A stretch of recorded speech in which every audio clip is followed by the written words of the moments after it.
1 Samuel. 1 Samuel chapter 1. Now there was a certain man of Ramathaim Zophim of Mount Ephraim, and his name was Elkanah, the son of Jeroham, the son of Elihu, the son of Tohu, the son of Zuph, an Ephrathite. And he had 2 wives. The name of the one was Hannah, and the name of the other Peninnah. And Peninnah had children, but Hannah had no children. And this man went up out of his city yearly to worship and to sacrifice unto the Lord of hosts in Shiloh. And the 2 sons of Eli, Hophni and Phinehas, the priests of the Lord, were there. And when the time was that Elkanah offered, he gave to Peninnah his wife, and to all her sons and her daughters, portions. But unto Hannah he gave a worthy portion, for he loved Hannah, but the Lord had shut up her womb. And her adversary also provoked her sore, for to make her fret, because the Lord had shut up her womb. And as he did so year by year, when she went up to the house of the Lord, so she provoked her. Therefore she wept, and did not eat. Then said Elkanah her husband to her, Hannah, why weepest thou? And why eatest thou not? And why is thy heart grieved? Am not I better to thee than 10 sons? So Hannah rose up after they had eaten in Shiloh, and after they had drunk. Now Eli the priest sat upon a seat by a post of the temple of the Lord. And she was in bitterness of soul, and prayed unto the Lord, and wept sore.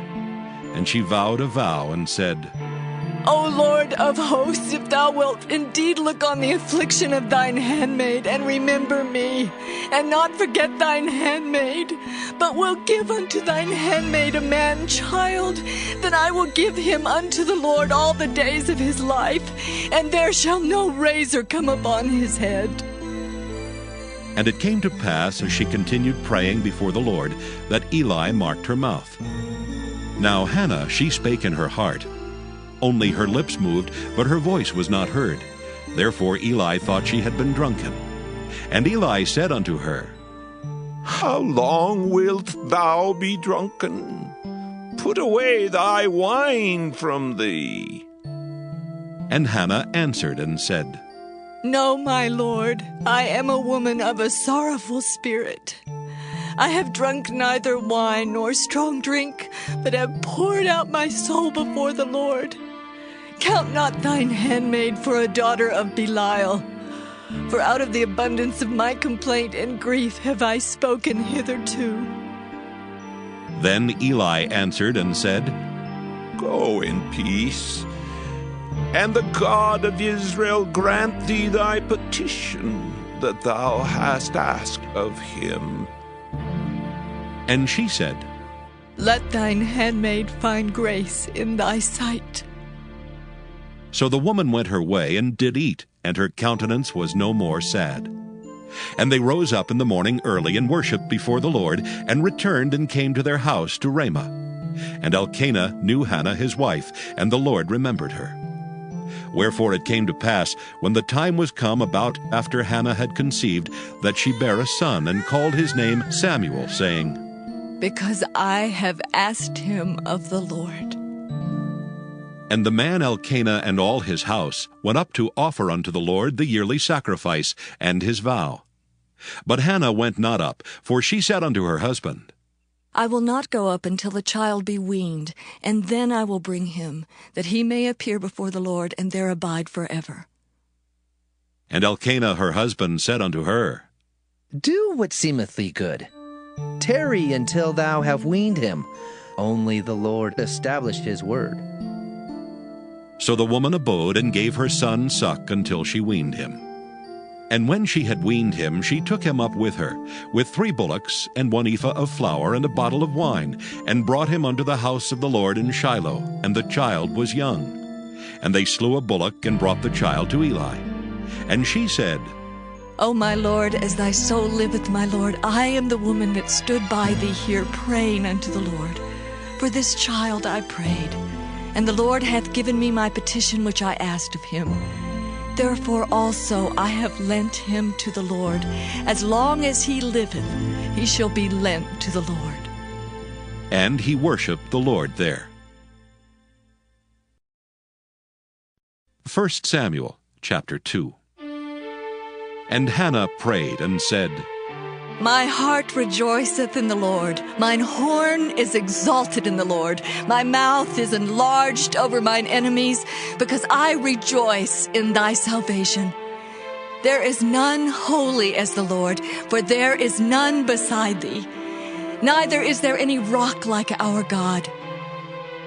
Talk no more so exceeding proudly. Let not arrogancy come out of your mouth, for the Lord is a God of knowledge, and by him actions are weighed. The bows of the mighty men are broken, and they that stumbled are girded with strength. They that were full have hired out themselves for bread, and they that were hungry ceased, so that the barren hath borne 7, and she that hath many children is waxed feeble.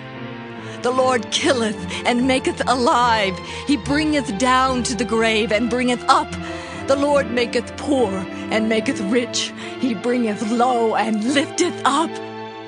He raiseth up the poor out of the dust, and lifteth up the beggar from the dunghill, to set them among princes, and to make them inherit the throne of glory. For the pillars of the earth are the Lord's, and he hath set the world upon them. He will keep the feet of his saints, and the wicked shall be silent in darkness, for by strength shall no man prevail. The adversaries of the Lord shall be broken to pieces. Out of heaven shall he thunder upon them. The Lord shall judge the ends of the earth, and he shall give strength unto his king, and exalt the horn of his anointed. And Elkanah went to Ramah to his house, and the child did minister unto the Lord before Eli the priest.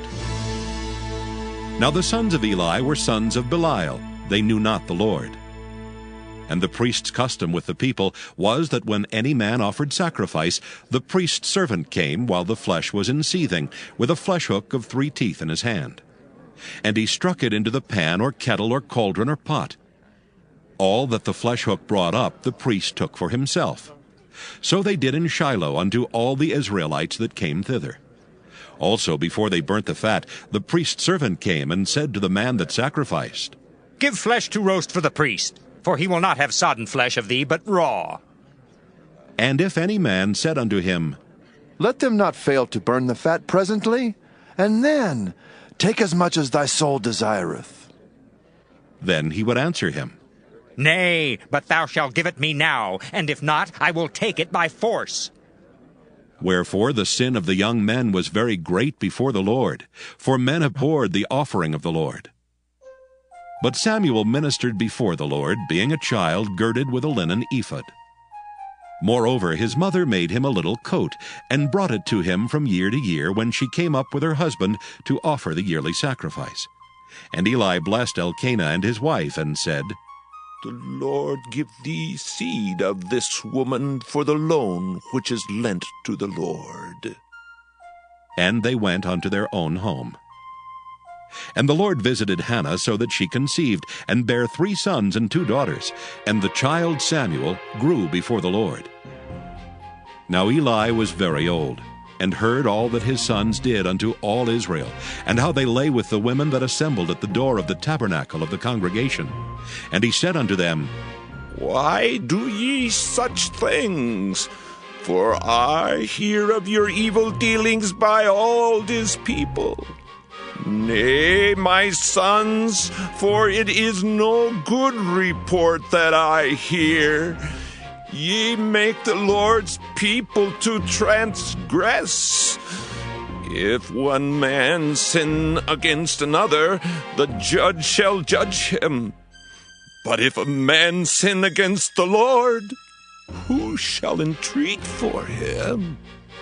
Notwithstanding they hearkened not unto the voice of their father, because the Lord would slay them. And the child Samuel grew on, and was in favor both with the Lord and also with men. And there came a man of God unto Eli, and said unto him, Thus saith the Lord, Did I plainly appear unto the house of thy father, when they were in Egypt in Pharaoh's house? And did I choose him out of all the tribes of Israel to be my priest, to offer upon mine altar, to burn incense, to wear an ephod before me? And did I give unto the house of thy father all the offerings made by fire of the children of Israel? Wherefore kick ye at my sacrifice and at mine offering, which I have commanded in my habitation? And honorest thy sons above me, to make yourselves fat with the chiefest of all the offerings of Israel my people? Wherefore the Lord God of Israel saith, I said indeed that thy house and the house of thy father should walk before me forever. But now the Lord saith, Be it far from me, for them that honor me I will honor, and they that despise me shall be lightly esteemed. Behold, the days come that I will cut off thine arm, and the arm of thy father's house, that there shall not be an old man in thine house. And thou shalt see an enemy in my habitation, in all the wealth which God shall give Israel, and there shall not be an old man in thine house forever.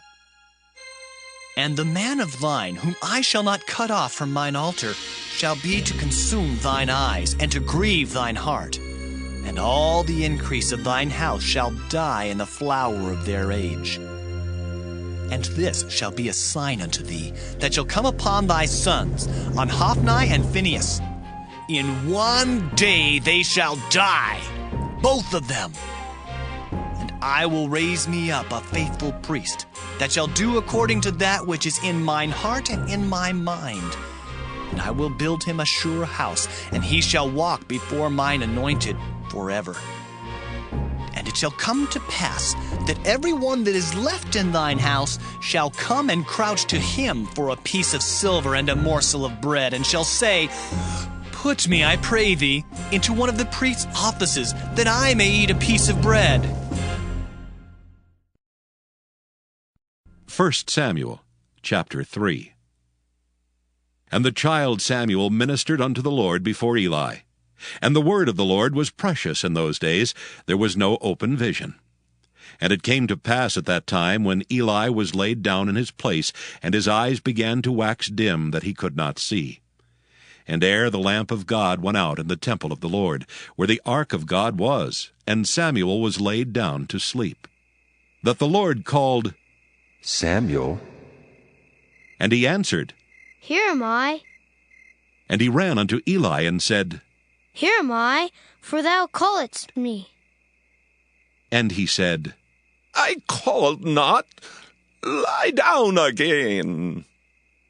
And he went and lay down. And the Lord called yet again, Samuel. And Samuel arose and went to Eli and said, Here am I, for thou didst call me. And he answered, I called not, my son. Lie down again. Now Samuel did not yet know the Lord, neither was the word of the Lord yet revealed unto him. And the Lord called Samuel again the third time. And he arose and went to Eli and said, Here am I, for thou didst call me. And Eli perceived that the Lord had called the child. Therefore Eli said unto Samuel, Go, lie down, and it shall be, if he call thee, that thou shalt say, Speak, Lord, for thy servant heareth. So Samuel went and lay down in his place. And the Lord came and stood and called as at other times, Samuel. Samuel. Then Samuel answered, Speak, for thy servant heareth. And the Lord said to Samuel, Behold, I will do a thing in Israel at which both the ears of every one that heareth it shall tingle. In that day I will perform against Eli all things which I have spoken concerning his house. When I begin, I will also make an end. For I have told him that I will judge his house forever for the iniquity which he knoweth, because his sons made themselves vile, and he restrained them not. And therefore I have sworn unto the house of Eli, that the iniquity of Eli's house shall not be purged with sacrifice nor offering forever. And Samuel lay until the morning, and opened the doors of the house of the Lord. And Samuel feared to show Eli the vision. Then Eli called Samuel and said, Samuel, my son. And he answered, Here am I. And he said, What is the thing that the Lord hath said unto thee? I pray thee, hide it not from me. God do so to thee, and more also, if thou hide anything from me of all the things that he said unto thee. And Samuel told him every whit, and hid nothing from him. And he said, It is the Lord. Let him do what seemeth him good. And Samuel grew, and the Lord was with him, and did let none of his words fall to the ground. And all Israel, from Dan even to Beersheba, knew that Samuel was established to be a prophet of the Lord. And the Lord appeared again in Shiloh, for the Lord revealed himself to Samuel in Shiloh by the word of the Lord. 1 Samuel chapter 4. And the word of Samuel came to all Israel. Now Israel went out against the Philistines to battle, and pitched beside Ebenezer. And the Philistines pitched in Aphek. And the Philistines put themselves in array against Israel. And when they joined battle, Israel was smitten before the Philistines, and they slew of the army in the field about 4,000 men. And when the people were come into the camp, the elders of Israel said, Wherefore hath the Lord smitten us today before the Philistines? Let us fetch the ark of the covenant of the Lord out of Shiloh unto us, that when it cometh among us, it may save us out of the hand of our enemies. So the people sent to Shiloh, that they might bring from thence the ark of the covenant of the Lord of hosts, which dwelleth between the cherubims. And the two sons of Eli, Hophni and Phinehas, were there with the ark of the covenant of God. And when the ark of the covenant of the Lord came into the camp, all Israel shouted with a great shout, so that the earth rang again. And when the Philistines heard the noise of the shout, they said, What meaneth the noise of this great shout in the camp of the Hebrews? And they understood that the ark of the Lord was come into the camp. And the Philistines were afraid, for they said, God is come into the camp. And they said, Woe unto us, for there hath not been such a thing heretofore. Woe unto us! Who shall deliver us out of the hand of these mighty gods? These are the gods that smote the Egyptians with all the plagues in the wilderness. Be strong and quit yourselves like men, O ye Philistines, that ye be not servants unto the Hebrews, as they have been to you. Quit yourselves like men and fight! And the Philistines fought, and Israel was smitten, and they fled every man into his tent. And there was a very great slaughter, for there fell of Israel 30,000 footmen. And the ark of God was taken, and the two sons of Eli, Hophni and Phinehas, were slain. And there ran a man of Benjamin out of the army, and came to Shiloh the same day with his clothes rent, and with earth upon his head. And when he came, lo, Eli sat upon a seat by the wayside watching. For his heart trembled for the ark of God. And when the man came into the city and told it, all the city cried out. And when Eli heard the noise of the crying, he said, What meaneth the noise of this tumult? And the man came in hastily and told Eli. Now Eli was 98 years old, and his eyes were dim that he could not see. And the man said unto Eli, I am he that came out of the army, and I fled today out of the army. And he said, What is there done, my son? And the messenger answered and said, Israel is fled before the Philistines, and there hath been also a great slaughter among the people. And thy two sons also, Hophni and Phinehas, are dead, and the ark of God is taken. And it came to pass, when he made mention of the ark of God, that he fell from off the seat backward by the side of the gate, and his neck brake, and he died. For he was an old man and heavy, and he had judged Israel 40 years.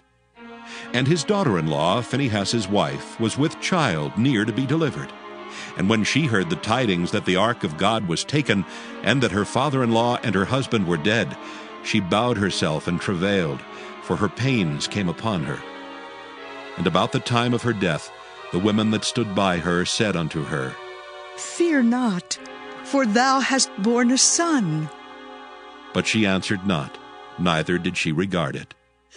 And she named the child Ichabod, saying, The glory is departed from Israel. Because the ark of God was taken, and because of her father-in-law and her husband. And she said, The glory is departed from Israel, for the ark of God is taken. 1 Samuel chapter 5. And the Philistines took the ark of God, and brought it from Ebenezer unto Ashdod. When the Philistines took the ark of God, they brought it into the house of Dagon, and set it by Dagon. And when they of Ashdod arose early on the morrow, behold, Dagon was fallen upon his face to the earth before the ark of the Lord. And they took Dagon, and set him in his place again. And when they arose early on the morrow morning, behold, Dagon was fallen upon his face to the ground before the ark of the Lord. And the head of Dagon and both the palms of his hands were cut off upon the threshold. Only the stump of Dagon was left to him. Therefore neither the priests of Dagon, nor any that come into Dagon's house, tread on the threshold of Dagon in Ashdod unto this day. But the hand of the Lord was heavy upon them of Ashdod, and he destroyed them, and smote them with emerods, even Ashdod and the coasts thereof. And when the men of Ashdod saw that it was so, they said, The ark of the God of Israel shall not abide with us, for his hand is sore upon us, and upon Dagon our God. They sent therefore and gathered all the lords of the Philistines unto them, and said, What shall we do with the ark of the God of Israel? And they answered, Let the ark of the God of Israel be carried about unto Gath. And they carried the ark of the God of Israel about thither. And it was so that after they had carried it about, the hand of the Lord was against the city with a very great destruction. And he smote the men of the city, both small and great, and they had emerods in their secret parts. Therefore they sent the ark of God to Ekron. And it came to pass, as the ark of God came to Ekron, that the Ekronites cried out, saying, They have brought about the ark of the God of Israel to us, to slay us and our people. So they sent and gathered together all the lords of the Philistines, and said, Send away the ark of the God of Israel, and let it go again to his own place, that it slay us not and our people. For there was a deadly destruction throughout all the city. The hand of God was very heavy there. And the men that died not were smitten with the emerods, and the cry of the city went up to heaven. 1 Samuel chapter 6. And the ark of the Lord was in the country of the Philistines 7 months. And the Philistines called for the priests and the diviners, saying, What shall we do to the ark of the Lord? Tell us wherewith we shall send it to his place. And they said, If ye send away the ark of the God of Israel, send it not empty, but in any wise return him a trespass offering. Then ye shall be healed, and it shall be known to you why his hand is not removed from you. Then said they, What shall be the trespass offering which we shall return to him? They answered, 5 golden emerods, and 5 golden mice, according to the number of the lords of the Philistines. For 1 plague was on you all, and on your lords. Wherefore ye shall make images of your emerods, and images of your mice, that mar the land, and ye shall give glory unto the God of Israel. Peradventure he will lighten his hand from off you, and from off your gods, and from off your land. Wherefore then do ye harden your hearts, as the Egyptians and Pharaoh hardened their hearts? When he had wrought wonderfully among them, did they not let the people go, and they departed? Now therefore make a new cart, and take 2 milch kine, on which there hath come no yoke, and tie the kine to the cart, and bring their calves home from them. And take the ark of the Lord, and lay it upon the cart, and put the jewels of gold which ye return him for a trespass offering in a coffer by the side thereof, and send it away that it may go. And see if it goeth up by the way of his own coast to Bethshemesh.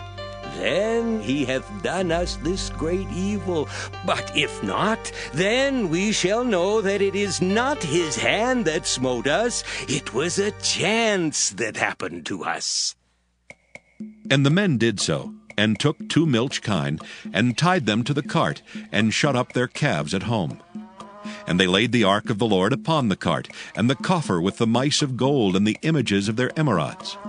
And the kine took the straight way to the way of Bethshemesh, and went along the highway, lowing as they went, and turned not aside to the right hand or to the left. And the lords of the Philistines went after them unto the border of Bethshemesh. And they of Bethshemesh were reaping their wheat harvest in the valley. And they lifted up their eyes, and saw the ark, and rejoiced to see it. And the cart came into the field of Joshua, a Bethshemite, and stood there, where there was a great stone. And they clave the wood of the cart, and offered the kine a burnt offering unto the Lord. And the Levites took down the ark of the Lord, and the coffer that was with it, wherein the jewels of gold were, and put them on the great stone. And the men of Bethshemesh offered burnt offerings and sacrificed sacrifices the same day unto the Lord. And when the 5 lords of the Philistines had seen it, they returned to Ekron the same day. And these are the golden emerods which the Philistines returned for a trespass offering unto the Lord. For Ashdod 1, for Gaza 1, for Askelon 1, for Gath 1, for Ekron 1. And the golden mice, according to the number of all the cities of the Philistines, belonging to the 5 lords, both of fenced cities and of country villages, even unto the great stone of Abel, whereon they set down the ark of the Lord, which stone remaineth unto this day in the field of Joshua the Bethshemite. And he smote the men of Bethshemesh, because they had looked into the ark of the Lord. Even he smote of the people 50,010 men. And the people lamented, because the Lord had smitten many of the people with a great slaughter. And the men of Bethshemesh said, Who is able to stand before this holy Lord God, and to whom shall he go up from us? And they sent messengers to the inhabitants of Kirjath-jearim, saying, The Philistines have brought again the ark of the Lord. Come ye down, and fetch it up to you. 1 Samuel chapter 7. And the men of Kirjath-jearim came and fetched up the ark of the Lord, and brought it into the house of Abinadab in the hill, and sanctified Eleazar his son to keep the ark of the Lord. And it came to pass, while the ark abode in Kirjath-jearim, that the time was long, for it was 20 years, and all the house of Israel lamented after the Lord.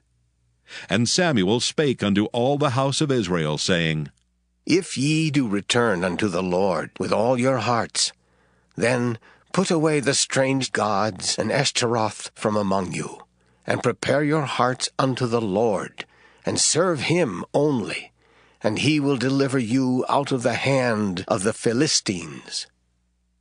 Then the children of Israel did put away Baalim and Ashtaroth, and served the Lord only. And Samuel said, Gather all Israel to Mizpah, and I will pray for you unto the Lord. And they gathered together to Mizpah, and drew water, and poured it out before the Lord, and fasted on that day, and said there, We have sinned against the Lord. And Samuel judged the children of Israel in Mizpah. And when the Philistines heard that the children of Israel were gathered together to Mizpah, the lords of the Philistines went up against Israel. And when the children of Israel heard it, they were afraid of the Philistines. And the children of Israel said to Samuel, Cease not to cry unto the Lord our God for us, that he will save us out of the hand of the Philistines. And Samuel took a sucking lamb, and offered it for a burnt offering holy unto the Lord. And Samuel cried unto the Lord for Israel, and the Lord heard him. And as Samuel was offering up the burnt offering, the Philistines drew near to battle against Israel. But the Lord thundered with a great thunder on that day upon the Philistines, and discomfited them, and they were smitten before Israel. And the men of Israel went out of Mizpah, and pursued the Philistines, and smote them until they came under Bethkar. Then Samuel took a stone and set it between Mizpah and Shen, and called the name of it Ebenezer, saying, Hitherto hath the Lord helped us. So the Philistines were subdued, and they came no more into the coast of Israel. And the hand of the Lord was against the Philistines all the days of Samuel. And the cities which the Philistines had taken from Israel were restored to Israel, from Ekron even unto Gath. And the coasts thereof did Israel deliver out of the hands of the Philistines. And there was peace between Israel and the Amorites. And Samuel judged Israel all the days of his life. And he went from year to year in circuit to Bethel and Gilgal and Mizpah, and judged Israel in all those places. And his return was to Ramah, for there was his house. And there he judged Israel, and there he built an altar unto the Lord. 1 Samuel chapter 8. And it came to pass, when Samuel was old, that he made his sons judges over Israel. Now the name of his firstborn was Joel, and the name of his second Abiah. They were judges in Beersheba. And his sons walked not in his ways, but turned aside after lucre, and took bribes and perverted judgment. Then all the elders of Israel gathered themselves together, and came to Samuel unto Ramah, and said unto him, Behold, thou art old, and thy sons walk not in thy ways. Now make us a king to judge us like all the nations. But the thing displeased Samuel, when they said, Give us a king to judge us. And Samuel prayed unto the Lord.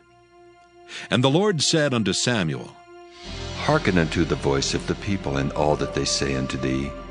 For they have not rejected thee, but they have rejected me, that I should not reign over them, according to all the works which they have done since the day that I brought them up out of Egypt, even unto this day, wherewith they have forsaken me and served other gods.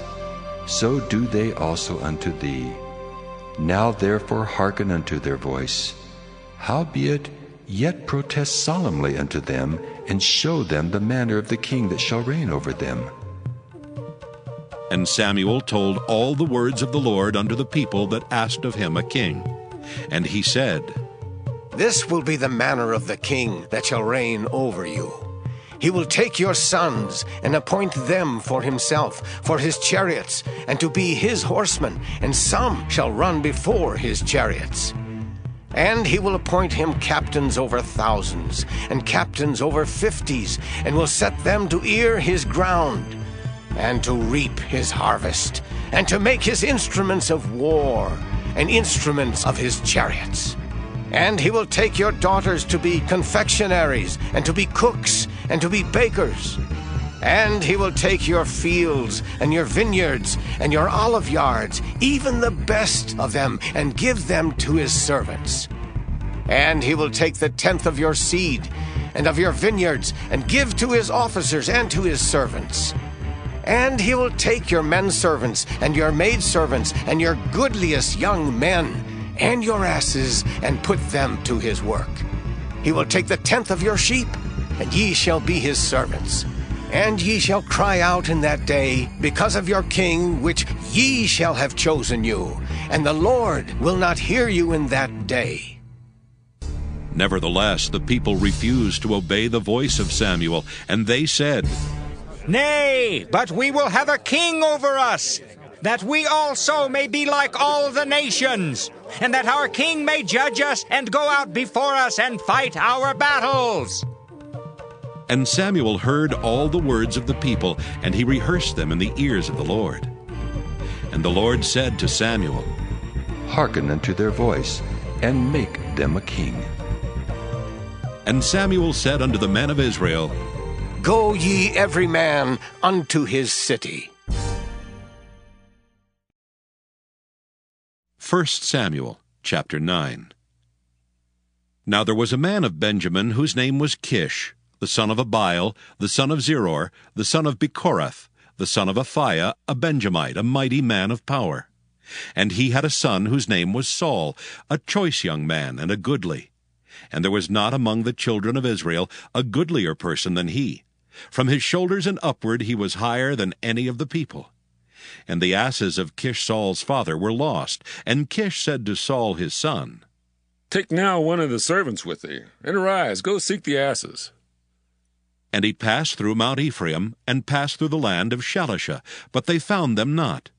Then they passed through the land of Shalem, and there they were not. And he passed through the land of the Benjamites, but they found them not. And when they were come to the land of Zuph, Saul said to his servant that was with him, Come, and let us return, lest my father leave caring for the asses, and take thought for us. And he said unto him, Behold now, there is in this city a man of God, and he is an honorable man. All that he saith cometh surely to pass. Now let us go thither. Peradventure he can show us our way that we should go. Then said Saul to his servant, But behold, if we go, what shall we bring the man? For the bread is spent in our vessels, and there is not a present to bring to the man of God. What have we? And the servant answered Saul again and said, Behold, I have here at hand the 4th part of a shekel of silver. That will I give to the man of God, to tell us our way.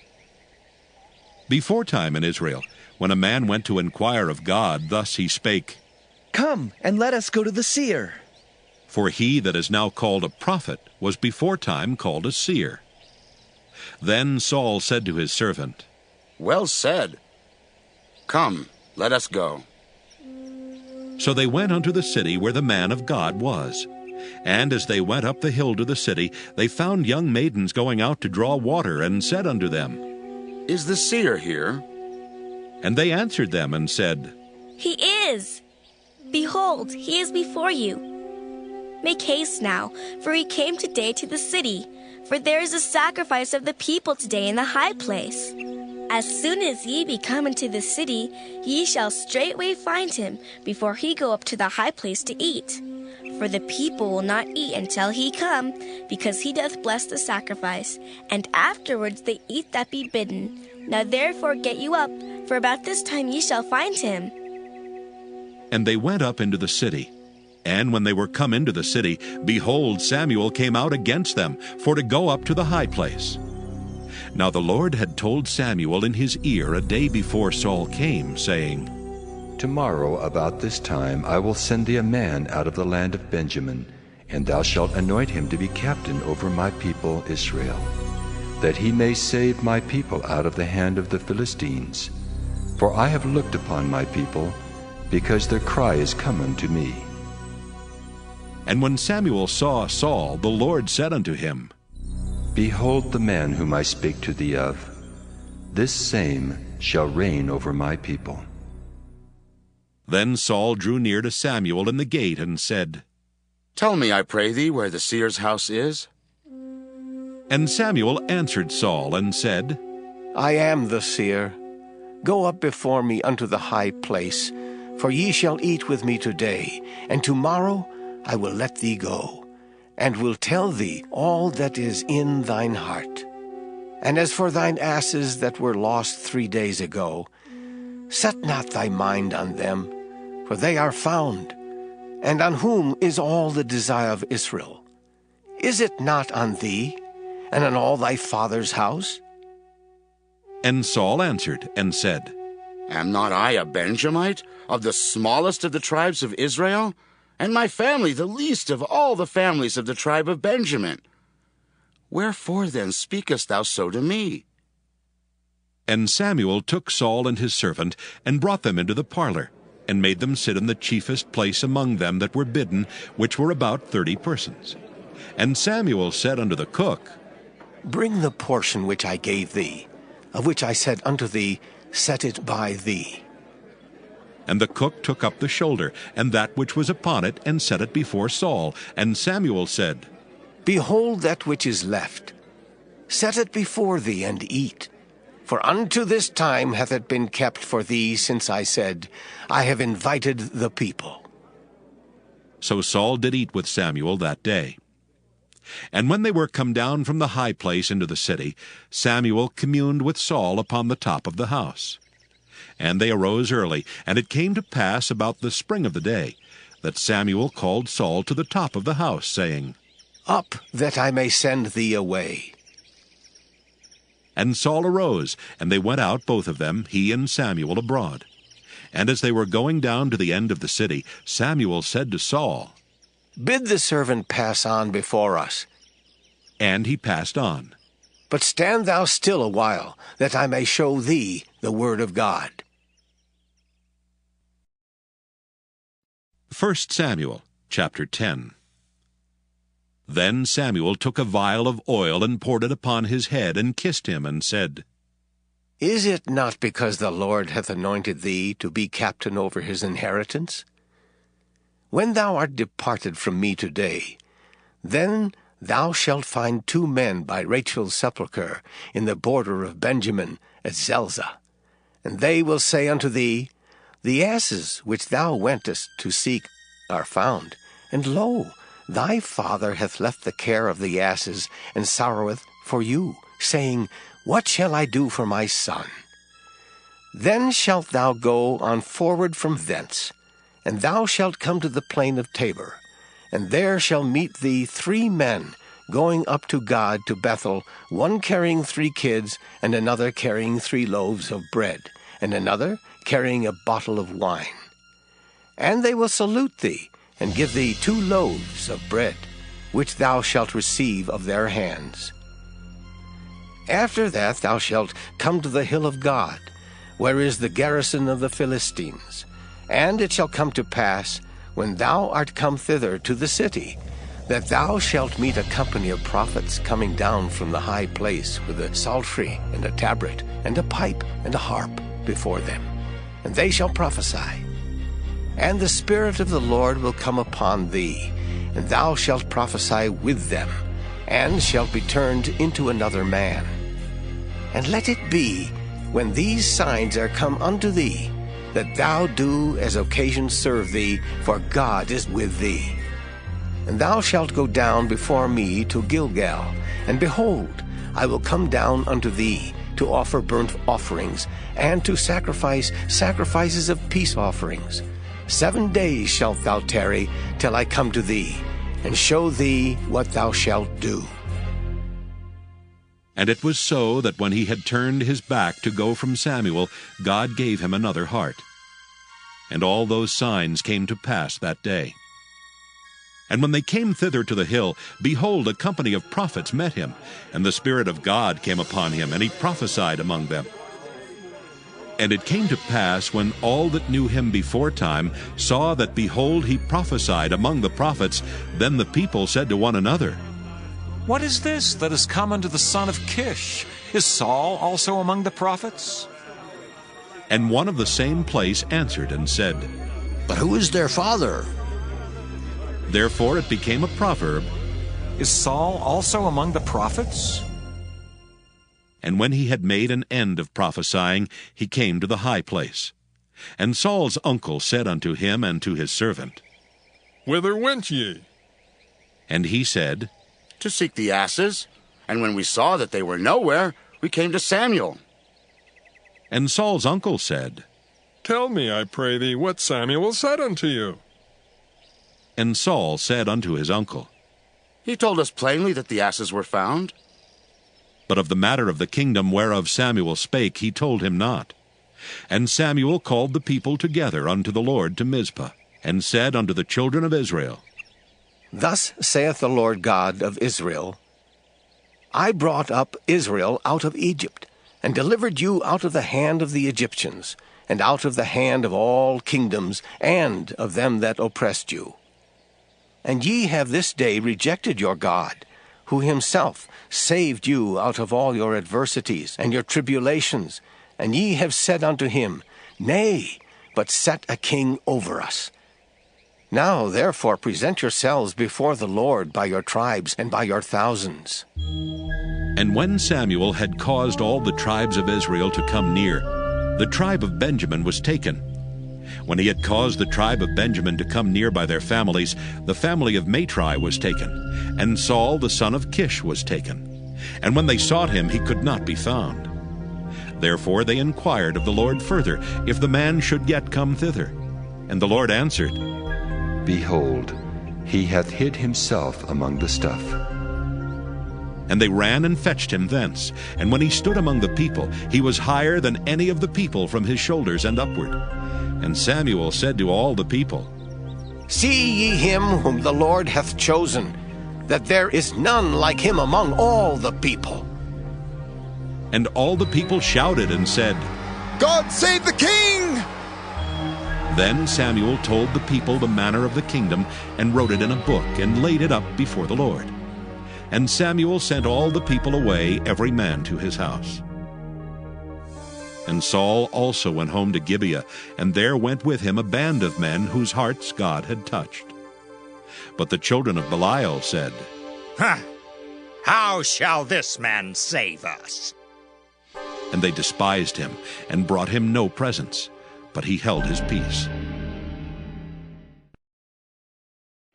1 Samuel chapter 11. Then Nahash the Ammonite came up, and encamped against Jabesh-Gilead, and all the men of Jabesh said unto Nahash, Make a covenant with us, and we will serve thee. And Nahash the Ammonite answered them, On this condition will I make a covenant with you, that I may thrust out all your right eyes, and lay it for a reproach upon all Israel. And the elders of Jabesh said unto him, Give us 7 days' respite, that we may send messengers unto all the coasts of Israel. And then, if there be no man to save us, we will come out to thee. Then came the messengers to Gibeah of Saul, and told the tidings in the ears of the people. And all the people lifted up their voices and wept. And behold, Saul came after the herd out of the field, and Saul said, What aileth the people that they weep? And they told him the tidings of the men of Jabesh.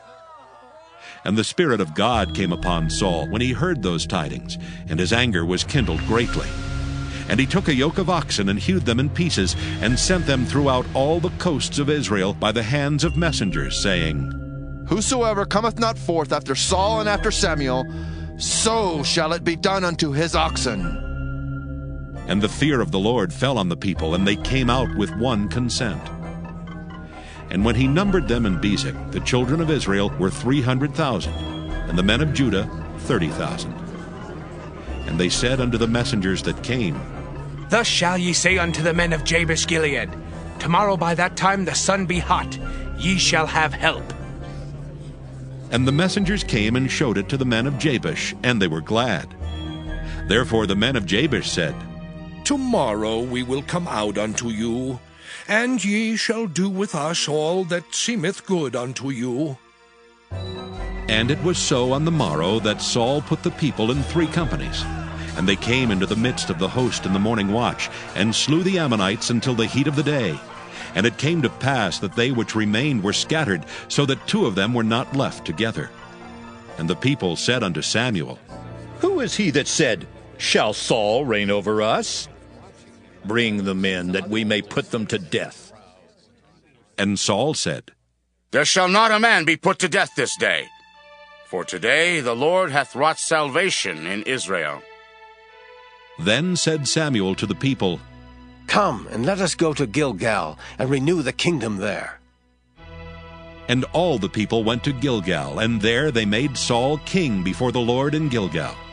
And there they sacrificed sacrifices of peace offerings before the Lord. And there Saul and all the men of Israel rejoiced greatly. 1 Samuel chapter 12. And Samuel said unto all Israel, Behold, I have hearkened unto your voice in all that ye said unto me, and have made a king over you. And now, behold, the king walketh before you, and I am old and gray-headed, and behold, my sons are with you, and I have walked before you from my childhood unto this day. Behold, here I am, witness against me before the Lord, and before his anointed. Whose ox have I taken?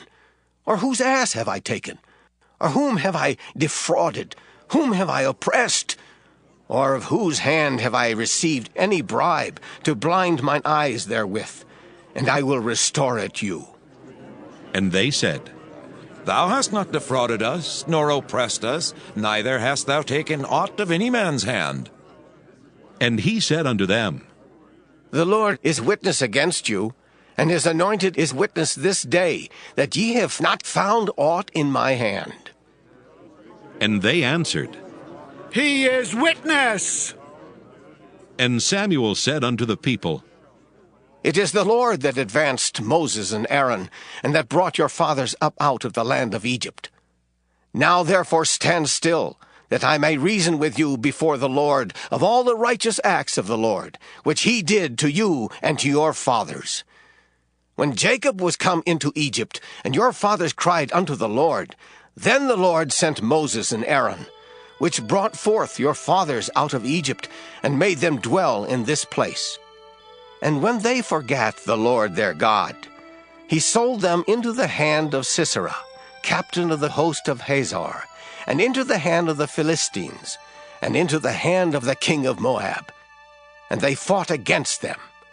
And they cried unto the Lord, and said, We have sinned, because we have forsaken the Lord, and have served Baalim and Ashtaroth.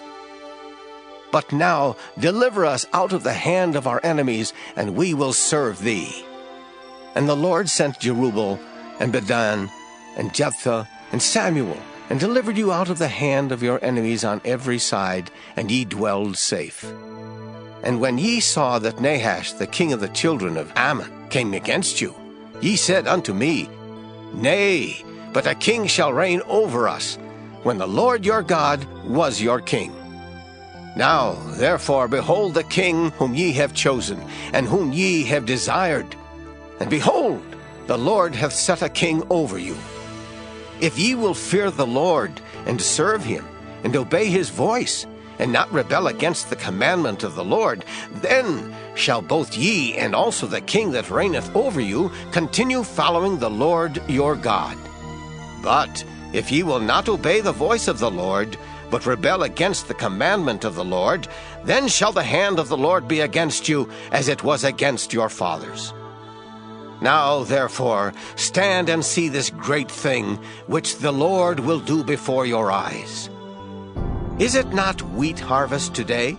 I will call unto the Lord, and he shall send thunder and rain, that ye may perceive, and see that your wickedness is great, which ye have done in the sight of the Lord, in asking you a king. So Samuel called unto the Lord, and the Lord sent thunder and rain that day, and all the people greatly feared the Lord and Samuel. And all the people said unto Samuel, Pray for thy servants unto the Lord thy God, that we die not. For we have added unto all our sins this evil, to ask us a king. And Samuel said unto the people, Fear not. Ye have done all this wickedness, yet turn not aside from following the Lord, but serve the Lord with all your heart. And turn ye not aside, for then should ye go after vain things, which cannot profit nor deliver, for they are vain. For the Lord will not forsake his people for his great name's sake, because it hath pleased the Lord to make you his people. Moreover, as for me, God forbid that I should sin against the Lord in ceasing to pray for you. But I will teach you the good and the right way. Only fear the Lord, and serve him in truth with all your heart. For consider how great things he hath done for you.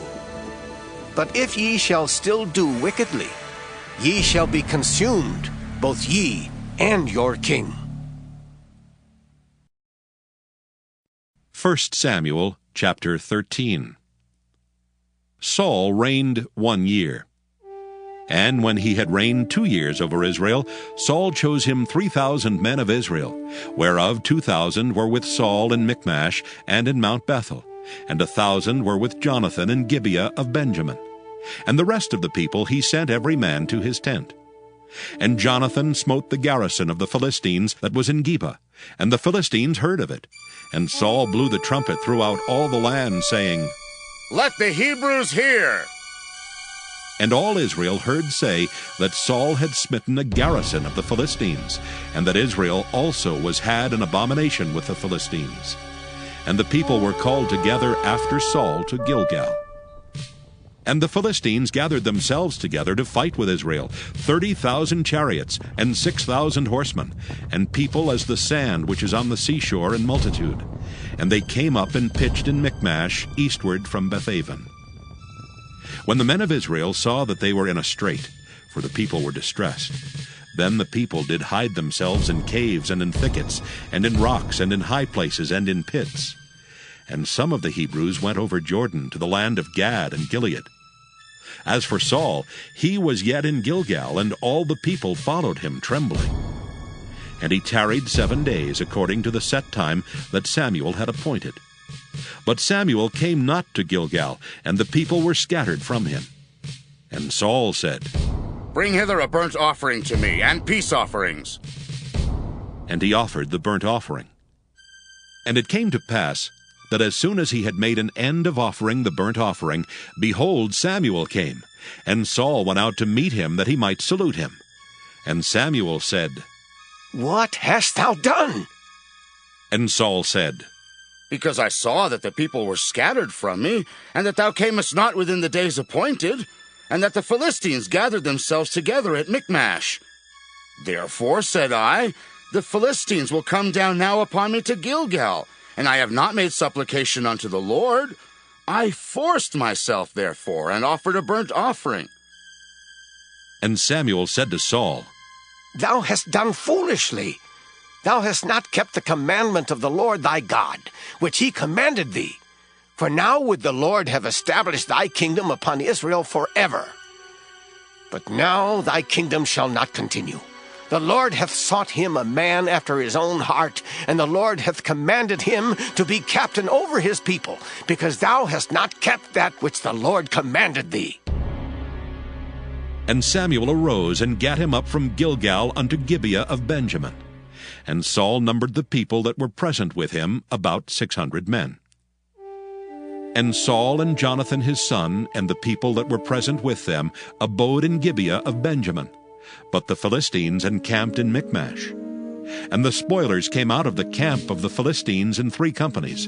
1 company turned unto the way that leadeth to Ophrah, unto the land of Shual. And another company turned the way to Bethhoron. And another company turned to the way of the border that looketh to the valley of Zeboim toward the wilderness. Now there was no smith found throughout all the land of Israel, for the Philistines said, Lest the Hebrews make them swords or spears. But all the Israelites went down to the Philistines to sharpen every man his share, and his coulter, and his axe, and his mattock. Yet they had a file for the mattocks, and for the coulters, and for the forks, and for the axes, and to sharpen the goads. So it came to pass in the day of battle that there was neither sword nor spear found in the hand of any of the people that were with Saul and Jonathan. But with Saul and with Jonathan his son was there found. And the garrison of the Philistines went out to the passage of Michmash. 1 Samuel chapter 14. Now it came to pass upon a day that Jonathan the son of Saul said unto the young man that bare his armor, Come, and let us go over to the Philistines' garrison that is on the other side. But he told not his father. And Saul tarried in the uttermost part of Gibeah under a pomegranate tree, which is in Migron. And the people that were with him were about 600 men. And Ahiah the son of Ahitub, Ichabod's brother, the son of Phinehas, the son of Eli, the Lord's priest in Shiloh, wearing an ephod. And the people knew not that Jonathan was gone. And between the passages by which Jonathan sought to go over unto the Philistines' garrison, there was a sharp rock on the one side, and a sharp rock on the other side. And the name of one was Bozez, and the name of the other Seneh. The forefront of the one was situate northward over against Michmash, and the other southward over against Gibeah. And Jonathan said to the young man that bare his armor, Come, and let us go over unto the garrison of these uncircumcised. It may be that the Lord will work for us.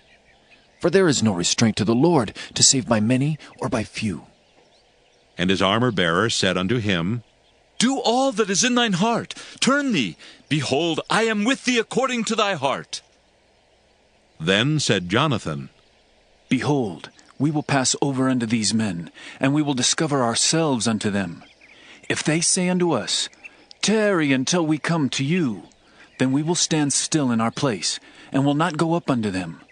But if they say thus, Come up unto us, then we will go up, for the Lord hath delivered them into our hand, and this shall be a sign unto us.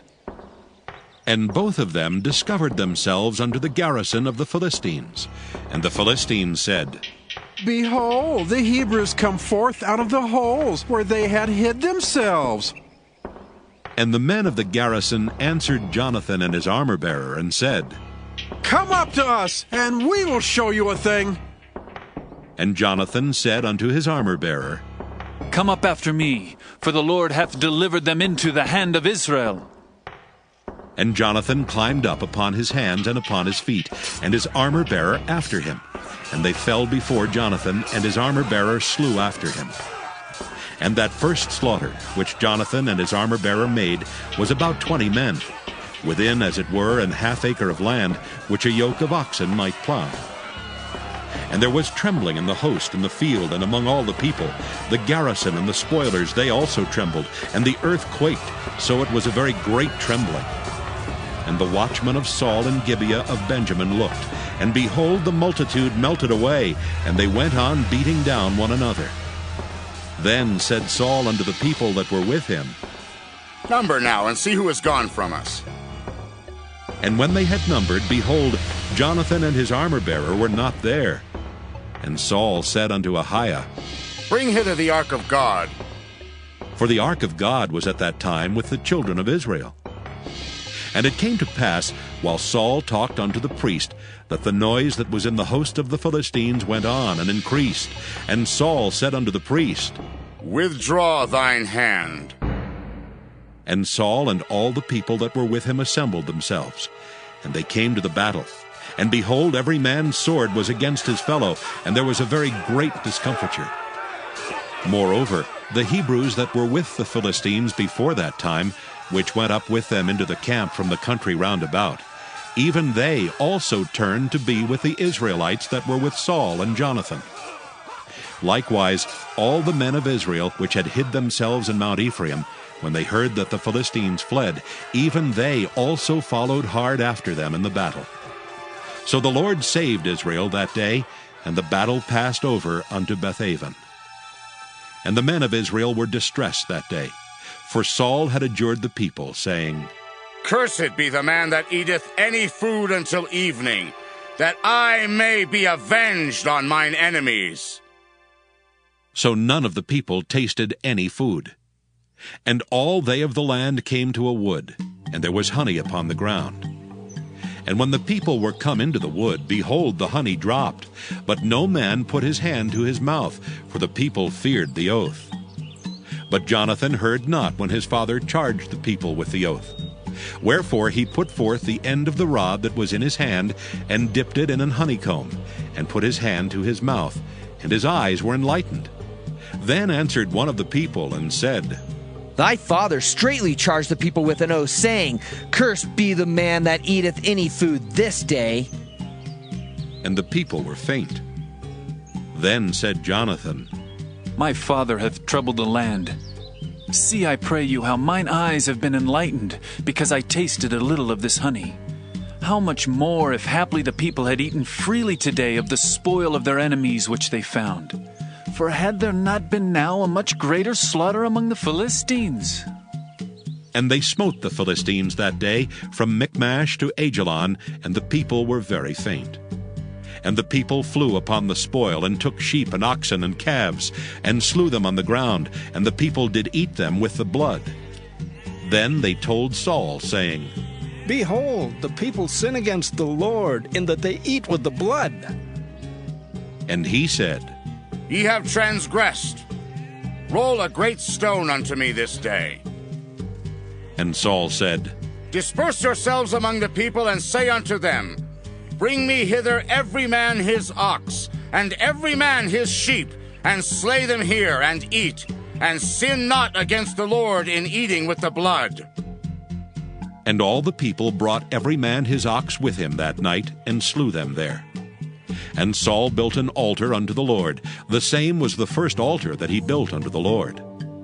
And Saul said, Let us go down after the Philistines by night, and spoil them until the morning light, and let us not leave a man of them. And they said, Do whatsoever seemeth good unto thee. Then said the priest, Let us draw near hither unto God. And Saul asked counsel of God. Shall I go down after the Philistines? Wilt thou deliver them into the hand of Israel? But he answered him not that day. And Saul said, Draw ye near hither, all the chief of the people, and know and see wherein this sin hath been this day. For as the Lord liveth, which saveth Israel, though it be in Jonathan my son, he shall surely die. But there was not a man among all the people that answered him. Then said he unto all Israel, Be ye on one side, and I and Jonathan my son will be on the other side. And the people said unto Saul, Do what seemeth good unto thee. Therefore Saul said unto the Lord God of Israel, Give a perfect lot. And Saul and Jonathan were taken, but the people escaped. And Saul said, Cast lots between me and Jonathan my son. And Jonathan was taken. Then Saul said to Jonathan, Tell me what thou hast done. And Jonathan told him and said, I did but taste a little honey with the end of the rod that was in mine hand, and lo, I must die. And Saul answered, God do so, and more also, for thou shalt surely die, Jonathan. And the people said unto Saul, Shall Jonathan die, who hath wrought this great salvation in Israel? God forbid! As the Lord liveth, there shall not one hair of his head fall to the ground, for he hath wrought with God this day. So the people rescued Jonathan, that he died not. Then Saul went up from following the Philistines, and the Philistines went to their own place. So Saul took the kingdom over Israel, and fought against all his enemies on every side, against Moab, and against the children of Ammon, and against Edom, and against the kings of Zobah, and against the Philistines. And whithersoever he turned himself, he vexed them. And he gathered an host, and smote the Amalekites, and delivered Israel out of the hands of them that spoiled them. Now the sons of Saul were Jonathan, and Ishuai, and Malchishua. And the names of his 2 daughters were these: the name of the firstborn, Merab, and the name of the younger, Michal. And the name of Saul's wife was Ahinoam, the daughter of Ahimaaz. And the name of the captain of his host was Abner, the son of Ner, Saul's uncle. And Kish was the father of Saul, and Ner the father of Abner was the son of Abiel. And there was sore war against the Philistines all the days of Saul.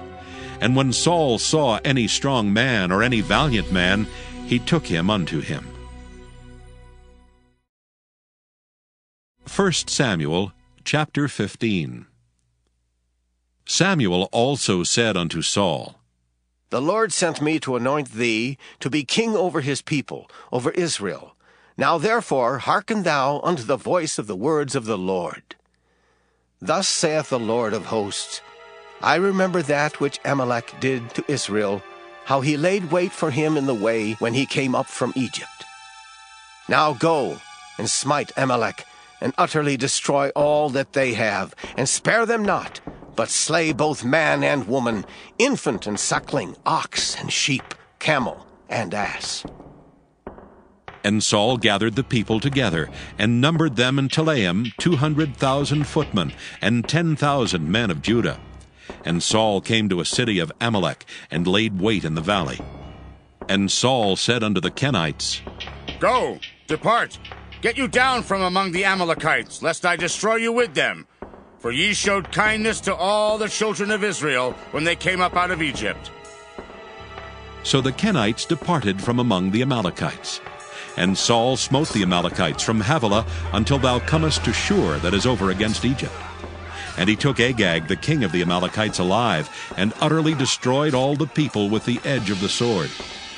But Saul and the people spared Agag, and the best of the sheep, and of the oxen, and of the fatlings, and the lambs, and all that was good, and would not utterly destroy them. But everything that was vile and refuse, that they destroyed utterly. Then came the word of the Lord unto Samuel, saying, It repenteth me that I have set up Saul to be king, for he is turned back from following me, and hath not performed my commandments. And it grieved Samuel, and he cried unto the Lord all night. And when Samuel rose early to meet Saul in the morning, it was told Samuel, saying, Saul came to Carmel, and behold, he set him up a place, and is gone about, and passed on and gone down to Gilgal. And Samuel came to Saul, and Saul said unto him, Blessed be thou of the Lord. I have performed the commandment of the Lord. And Samuel said, What meaneth then this bleating of the sheep in mine ears, and the lowing of the oxen which I hear? And Saul said, They have brought them from the Amalekites, for the people spared the best of the sheep and of the oxen, to sacrifice unto the Lord thy God, and the rest we have utterly destroyed. Then Samuel said unto Saul, Stay, and I will tell thee what the Lord hath said to me this night. And he said unto him, Say on. And Samuel said, When thou wast little in thine own sight, wast thou not made the head of the tribes of Israel? And the Lord anointed thee king over Israel? And the Lord sent thee on a journey, and said, Go, and utterly destroy the sinners, the Amalekites, and fight against them until they be consumed. Wherefore then didst thou not obey the voice of the Lord, but didst fly upon the spoil, and didst evil in the sight of the Lord? And Saul said unto Samuel, Yea, I have obeyed the voice of the Lord, and have gone the way which the Lord sent me, and have brought Agag the king of Amalek, and have utterly destroyed the Amalekites. But the people took of the spoil sheep and oxen, the chief of the things which should have been utterly destroyed, to sacrifice unto the Lord thy God in Gilgal. And Samuel said, Hath the Lord as great delight in burnt offerings and sacrifices as in obeying the voice of the Lord? Behold, to obey is better than sacrifice, and to hearken than the fat of rams. For rebellion is as the sin of witchcraft, and stubbornness is as iniquity and idolatry. Because thou hast rejected the word of the Lord, he hath also rejected thee from being king. And Saul said unto Samuel, I have sinned, for I have transgressed the commandment of the Lord and thy words, because I feared the people and obeyed their voice. Now therefore I pray thee, pardon my sin, and turn again with me, that I may worship the Lord. And Samuel said unto Saul, I will not return with thee, for thou hast rejected the word of the Lord, and the Lord hath rejected thee from being king over Israel. And as Samuel turned about to go away, he laid hold upon the skirt of his mantle, and it rent. And Samuel said unto him, The Lord hath rent the kingdom of Israel from thee this day, and hath given it to a neighbor of thine that is better than thou. And also the strength of Israel will not lie nor repent, for he is not a man that he should repent. Then he said, I have sinned. Yet honor me now, I pray thee, before the elders of my people, and before Israel, and turn again with me, that I may worship the Lord thy God.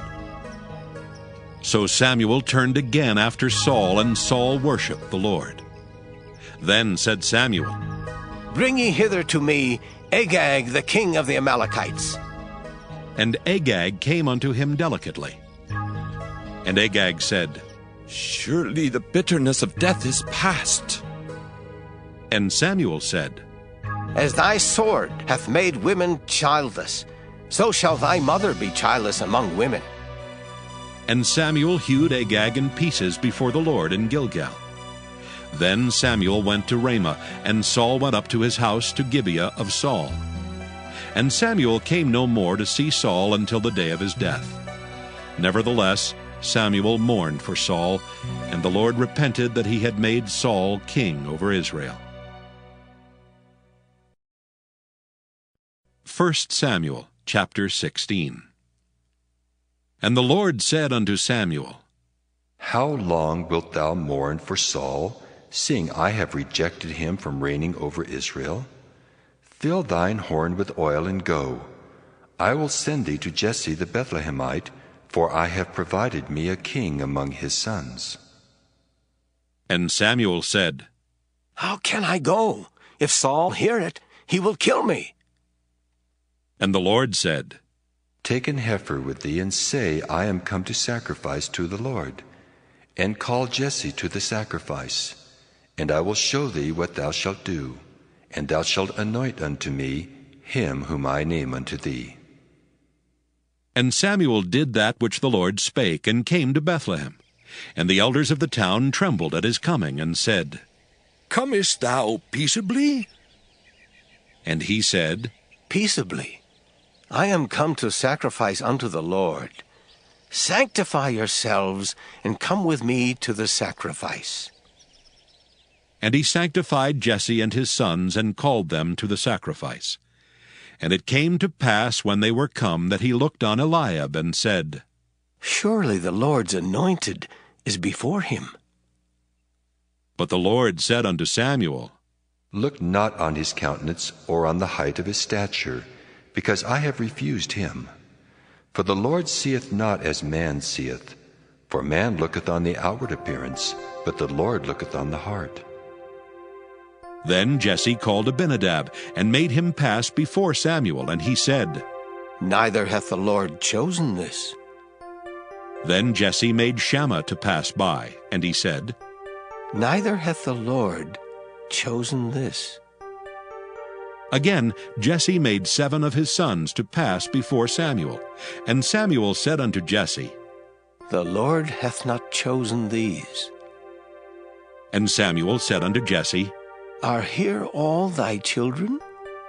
And he said, There remaineth yet the youngest, and behold, he keepeth the sheep.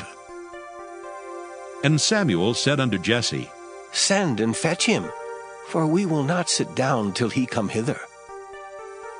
And he sent and brought him in. Now he was ruddy, and withal of a beautiful countenance, and goodly to look to. And the Lord said, Arise, anoint him, for this is he. Then Samuel took the horn of oil, and anointed him in the midst of his brethren. And the Spirit of the Lord came upon David from that day forward. So Samuel rose up and went to Ramah. But the Spirit of the Lord departed from Saul, and an evil spirit from the Lord troubled him. And Saul's servants said unto him, Behold now, an evil spirit from God troubleth thee. Let our Lord now command thy servants which are before thee to seek out a man who is a cunning player on an harp. And it shall come to pass, when the evil spirit from God is upon thee, that he shall play with his hand, and thou shalt be well. And Saul said unto his servants, Provide me now a man that can play well, and bring him to me. Then answered one of the servants, and said, Behold, I have seen a son of Jesse the Bethlehemite, that is cunning in playing, and a mighty valiant man, and a man of war, and prudent in matters, and a comely person. And the Lord is with him. Wherefore Saul sent messengers unto Jesse, and said, Send me David thy son, which is with the sheep. And Jesse took an ass laden with bread, and a bottle of wine, and a kid, and sent them by David his son unto Saul. And David came to Saul, and stood before him. And he loved him greatly, and he became his armor-bearer. And Saul sent to Jesse, saying, Let David, I pray thee, stand before me, for he hath found favor in my sight. And it came to pass, when the evil spirit from God was upon Saul, that David took an harp and played with his hand. So Saul was refreshed and was well, and the evil spirit departed from him. 1 Samuel chapter 17. Now the Philistines gathered together their armies to battle, and were gathered together at Shochoh, which belongeth to Judah, and pitched between Shochoh and Azekah in Ephas-Dammim. And Saul and the men of Israel were gathered together, and pitched by the valley of Elah, and set the battle in array against the Philistines. And the Philistines stood on a mountain on the one side, and Israel stood on a mountain on the other side, and there was a valley between them. And there went out a champion out of the camp of the Philistines named Goliath of Gath, whose height was 6 cubits and a span. And he had an helmet of brass upon his head, and he was armed with a coat of mail, and the weight of the coat was 5,000 shekels of brass. And he had greaves of brass upon his legs, and a target of brass between his shoulders. And the staff of his spear was like a weaver's beam, and his spear's head weighed 600 shekels of iron, and one bearing a shield went before him. And he stood and cried unto the armies of Israel, and said unto them, Why are ye come out to set your battle in array? Am not I a Philistine, and ye servants to Saul? Choose you a man for you, and let him come down to me. If he be able to fight with me and to kill me, then will we be your servants. But if I prevail against him and kill him, then shall ye be our servants and serve us. And the Philistines said, I defy the armies of Israel this day. Give me a man, that we may fight together. When Saul and all Israel heard those words of the Philistine, they were dismayed and greatly afraid. Now David was the son of that Ephrathite of Bethlehem, Judah, whose name was Jesse, and he had 8 sons. And the man went among men for an old man in the days of Saul. And the 3 eldest sons of Jesse went and followed Saul to the battle. And the names of his 3 sons that went to the battle were Eliab, the firstborn, and next unto him Abinadab, and the third Shammah. And David was the youngest, and the 3 eldest followed Saul. But David went and returned from Saul to feed his father's sheep at Bethlehem. And the Philistine drew near morning and evening, and presented himself 40 days. And Jesse said unto David his son, Take now for thy brethren an ephah of this parched corn, and these 10 loaves, and run to the camp to thy brethren. And carry these 10 cheeses unto the captain of their 1,000. And look how thy brethren fare, and take their pledge. Now Saul and they and all the men of Israel were in the valley of Elah, fighting with the Philistines. And David rose up early in the morning, and left the sheep with a keeper, and took and went as Jesse had commanded him. And he came to the trench as the host was going forth to the fight, and shouted for the battle. For Israel and the Philistines had put the battle in array, army against army. And David left his carriage in the hand of the keeper of the carriage, and ran into the army, and came and saluted his brethren. And as he talked with them, behold, there came up the champion, the Philistine of Gath, Goliath by name, out of the armies of the Philistines, and spake according to the same words, and David heard them. And all the men of Israel, when they saw the man, fled from him, and were sore afraid. And the men of Israel said, Have ye seen this man that is come up? Surely to defy Israel is he come up, and it shall be, that the man who killeth him, the king will enrich him with great riches, and will give him his daughter, and make his father's house free in Israel. And David spake to the men that stood by him, saying, What shall be done to the man that killeth this Philistine, and taketh away the reproach from Israel?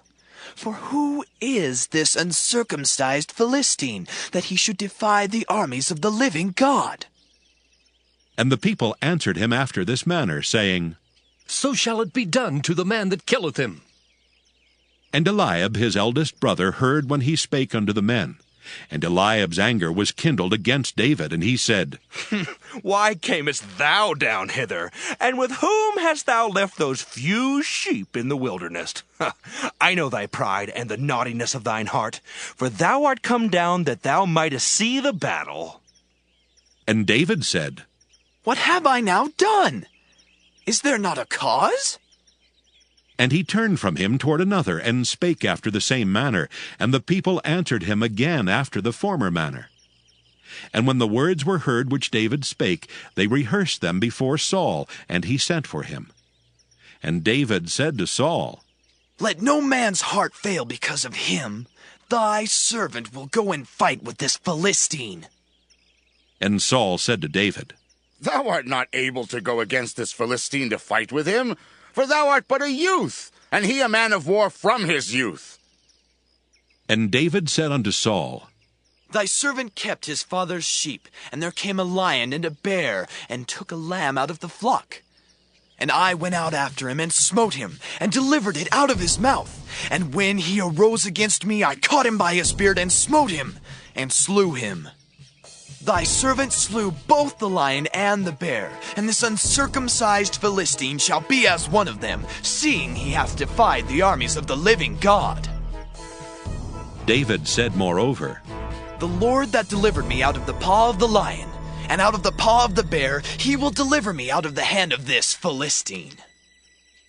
And Saul said unto David, Go, and the Lord be with thee. And Saul armed David with his armor, and he put an helmet of brass upon his head. Also he armed him with a coat of mail. And David girded his sword upon his armor, and he essayed to go, for he had not proved it. And David said unto Saul, I cannot go with these, for I have not proved them. And David put them off him. And he took his staff in his hand, and chose him 5 smooth stones out of the brook, and put them in a shepherd's bag which he had, even in a scrip. And his sling was in his hand, and he drew near to the Philistine. And the Philistine came on and drew near unto David, and the man that bare the shield went before him. And when the Philistine looked about and saw David, he disdained him, for he was but a youth, and ruddy, and of a fair countenance. And the Philistine said unto David, Am I a dog, that thou comest to me with staves? And the Philistine cursed David by his gods. And the Philistine said to David, Come to me, and I will give thy flesh unto the fowls of the air, and to the beasts of the field. Then said David to the Philistine, Thou comest to me with a sword, and with a spear, and with a shield. But I come to thee in the name of the Lord of hosts, the God of the armies of Israel, whom thou hast defied. This day will the Lord deliver thee into mine hand, and I will smite thee, and take thine head from thee. And I will give the carcasses of the host of the Philistines this day unto the fowls of the air, and to the wild beasts of the earth, that all the earth may know that there is a God in Israel. And all this assembly shall know that the Lord saveth not with sword and spear, for the battle is the Lord's, and he will give you into our hands. And it came to pass, when the Philistine arose and came and drew nigh to meet David, that David hasted and ran toward the army to meet the Philistine. And David put his hand in his bag, and took thence a stone, and slang it, and smote the Philistine in his forehead, that the stone sunk into his forehead, and he fell upon his face to the earth. So David prevailed over the Philistine with a sling and with a stone, and smote the Philistine, and slew him. But there was no sword in the hand of David. Therefore David ran, and stood upon the Philistine, and took his sword, and drew it out of the sheath thereof, and slew him, and cut off his head therewith. And when the Philistines saw their champion was dead, they fled. And the men of Israel and of Judah arose and shouted, and pursued the Philistines, until thou come to the valley, and to the gates of Ekron. And the wounded of the Philistines fell down by the way to Shaaraim, even unto Gath, and unto Ekron. And the children of Israel returned from chasing after the Philistines, and they spoiled their tents. And David took the head of the Philistine, and brought it to Jerusalem, but he put his armor in his tent. And when Saul saw David go forth against the Philistine, he said unto Abner, the captain of the host, Abner, whose son is this youth? And Abner said, As thy soul liveth, O king, I cannot tell. And the king said, Enquire thou whose son the stripling is. And as David returned from the slaughter of the Philistine, Abner took him and brought him before Saul with the head of the Philistine in his hand. And Saul said to him, Whose son art thou, thou young man? And David answered, I am the son of thy servant Jesse, the Bethlehemite. 1 Samuel, chapter 18. And it came to pass, when he had made an end of speaking unto Saul, that the soul of Jonathan was knit with the soul of David, and Jonathan loved him as his own soul. And Saul took him that day, and would let him go no more home to his father's house. Then Jonathan and David made a covenant, because he loved him as his own soul. And Jonathan stripped himself of the robe that was upon him, and gave it to David, and his garments, even to his sword, and to his bow, and to his girdle. And David went out whithersoever Saul sent him, and behaved himself wisely. And Saul set him over the men of war, and he was accepted in the sight of all the people, and also in the sight of Saul's servants.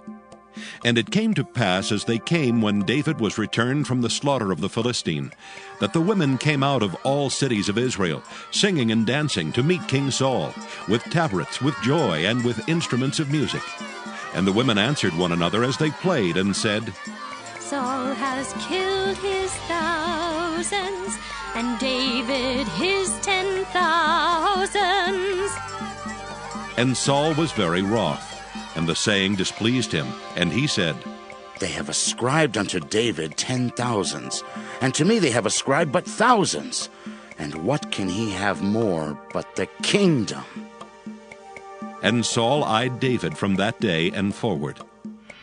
And it came to pass on the morrow that the evil spirit from God came upon Saul, and he prophesied in the midst of the house. And David played with his hand as at other times, and there was a javelin in Saul's hand.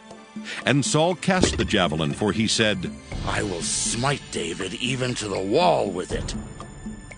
And David avoided out of his presence twice. And Saul was afraid of David, because the Lord was with him, and was departed from Saul. Therefore Saul removed him from him, and made him his captain over 1,000, and he went out and came in before the people. And David behaved himself wisely in all his ways, and the Lord was with him. Wherefore when Saul saw that he behaved himself very wisely, he was afraid of him. But all Israel and Judah loved David, because he went out and came in before them. And Saul said to David, Behold my elder daughter Merab. Her will I give thee to wife. Only be thou valiant for me, and fight the Lord's battles. For Saul said, Let not mine hand be upon him, but let the hand of the Philistines be upon him. And David said unto Saul, Who am I? And what is my life, or my father's family in Israel, that I should be son-in-law to the king? But it came to pass at the time when Merab, Saul's daughter, should have been given to David, that she was given unto Adriel the Maholathite to wife. And Michal, Saul's daughter, loved David, and they told Saul, and the thing pleased him. And Saul said, I will give him her, that she may be a snare to him, and that the hand of the Philistines may be against him. Wherefore Saul said to David, Thou shalt this day be my son-in-law in the one of the twain. And Saul commanded his servants, saying, Commune with David secretly, and say, Behold, the king hath delight in thee, and all his servants love thee. Now therefore be the king's son-in-law.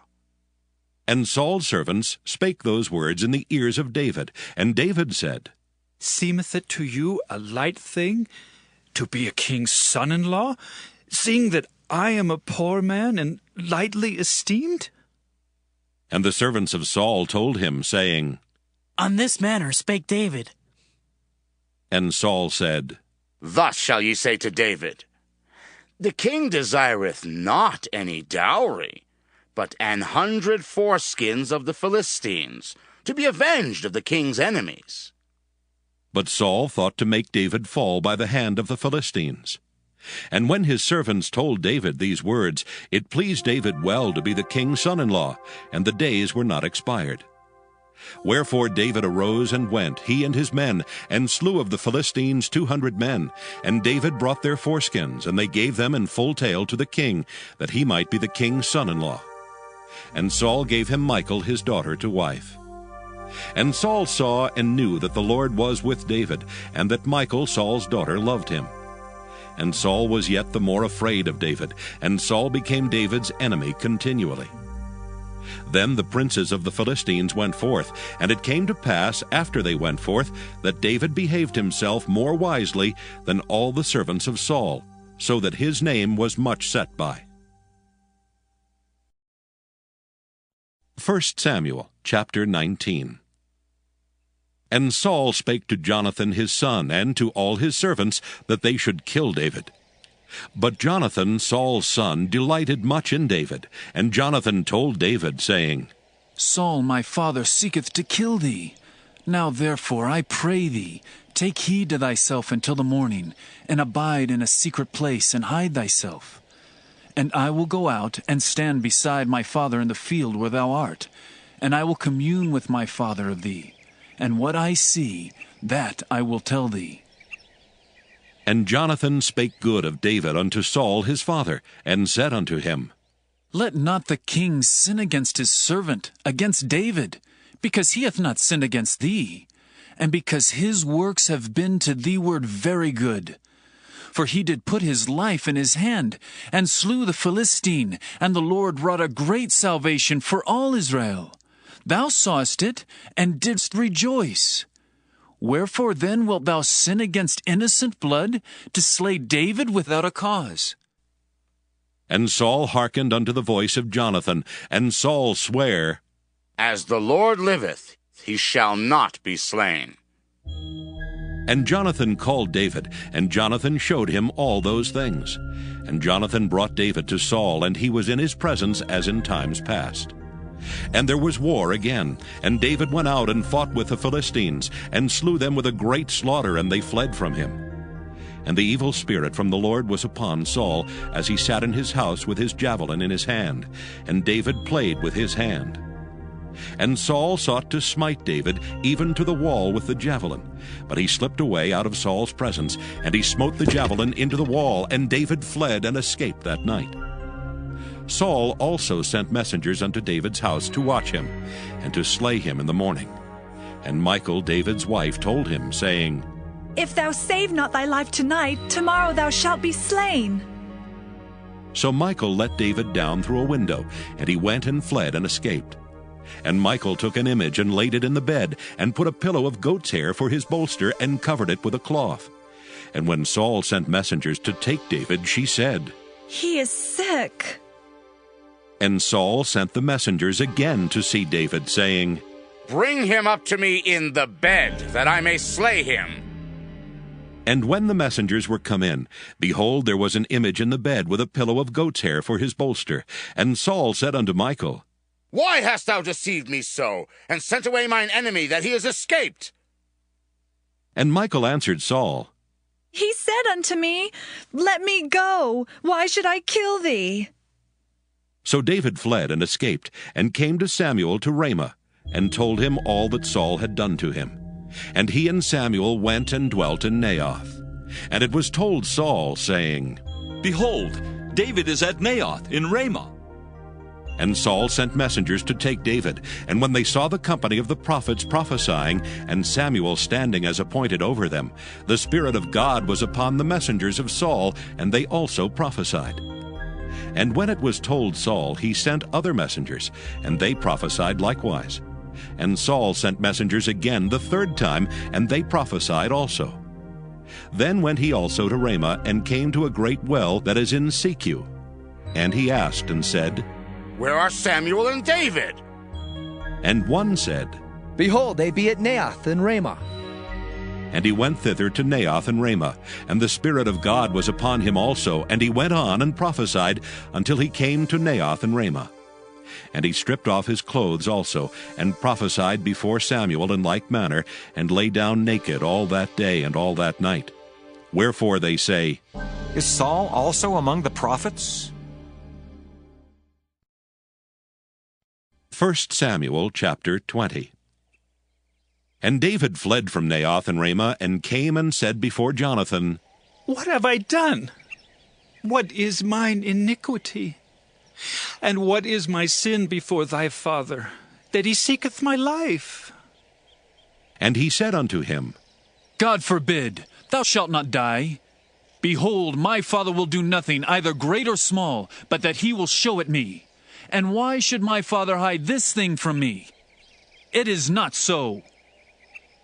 And David sware moreover, and said, Thy father certainly knoweth that I have found grace in thine eyes. And he saith, Let not Jonathan know this, lest he be grieved. But truly as the Lord liveth, and as thy soul liveth, there is but a step between me and death. Then said Jonathan unto David, Whatsoever thy soul desireth, I will even do it for thee. And David said unto Jonathan, Behold, tomorrow is the new moon, and I should not fail to sit with the king at meat. But let me go, that I may hide myself in the field unto the 3rd day at even. If thy father at all miss me, then say, David earnestly asked leave of me that he might run to Bethlehem his city, for there is a yearly sacrifice there for all the family. If he say thus, it is well. Thy servant shall have peace. But if he be very wroth, then be sure that evil is determined by him. Therefore thou shalt deal kindly with thy servant, for thou hast brought thy servant into a covenant of the Lord with thee. Notwithstanding, if there be in me iniquity, slay me thyself, for why shouldest thou bring me to thy father? And Jonathan said, Far be it from thee, for if I knew certainly that evil were determined by my father to come upon thee, then would not I tell it thee? Then said David to Jonathan, Who shall tell me? Or what if thy father answer thee roughly? And Jonathan said unto David, Come, and let us go out into the field.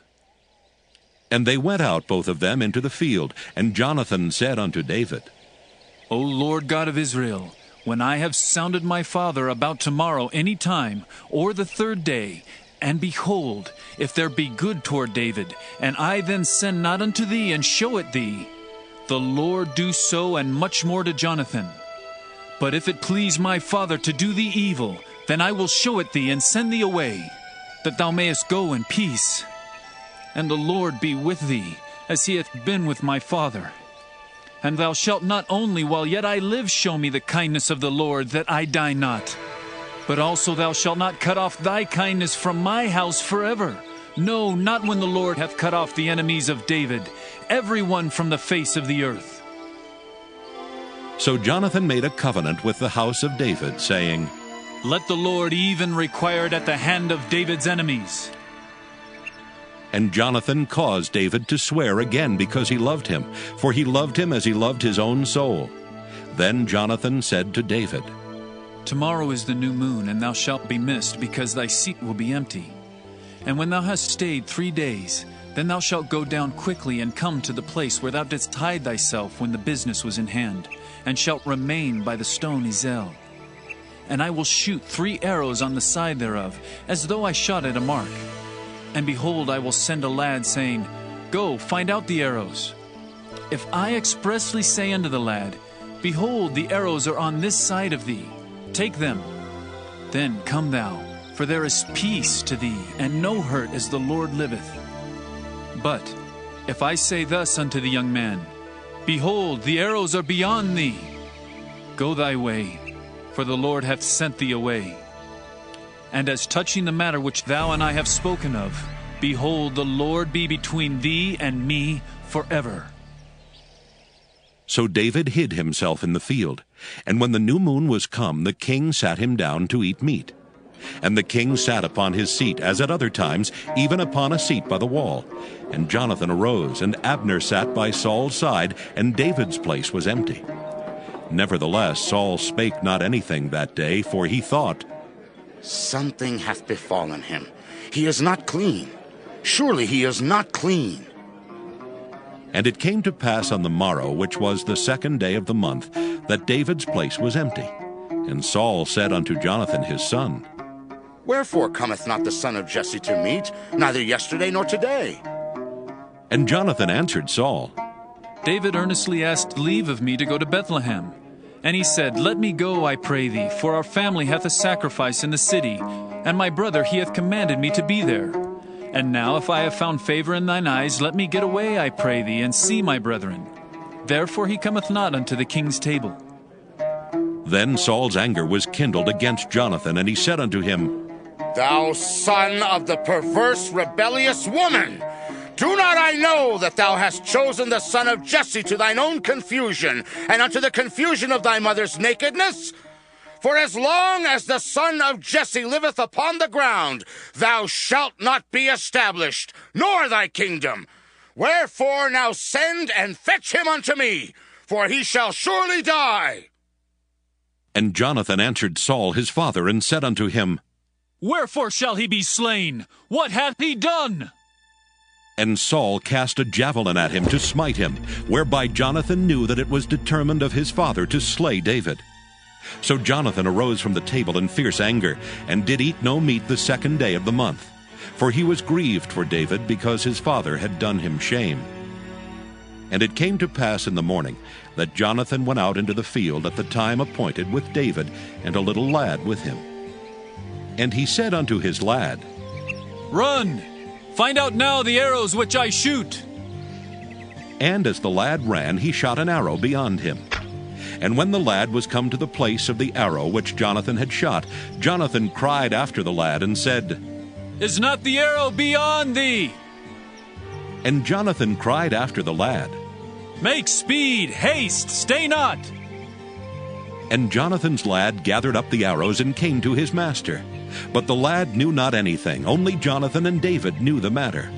And Jonathan gave his artillery unto his lad, and said unto him, Go, carry them to the city.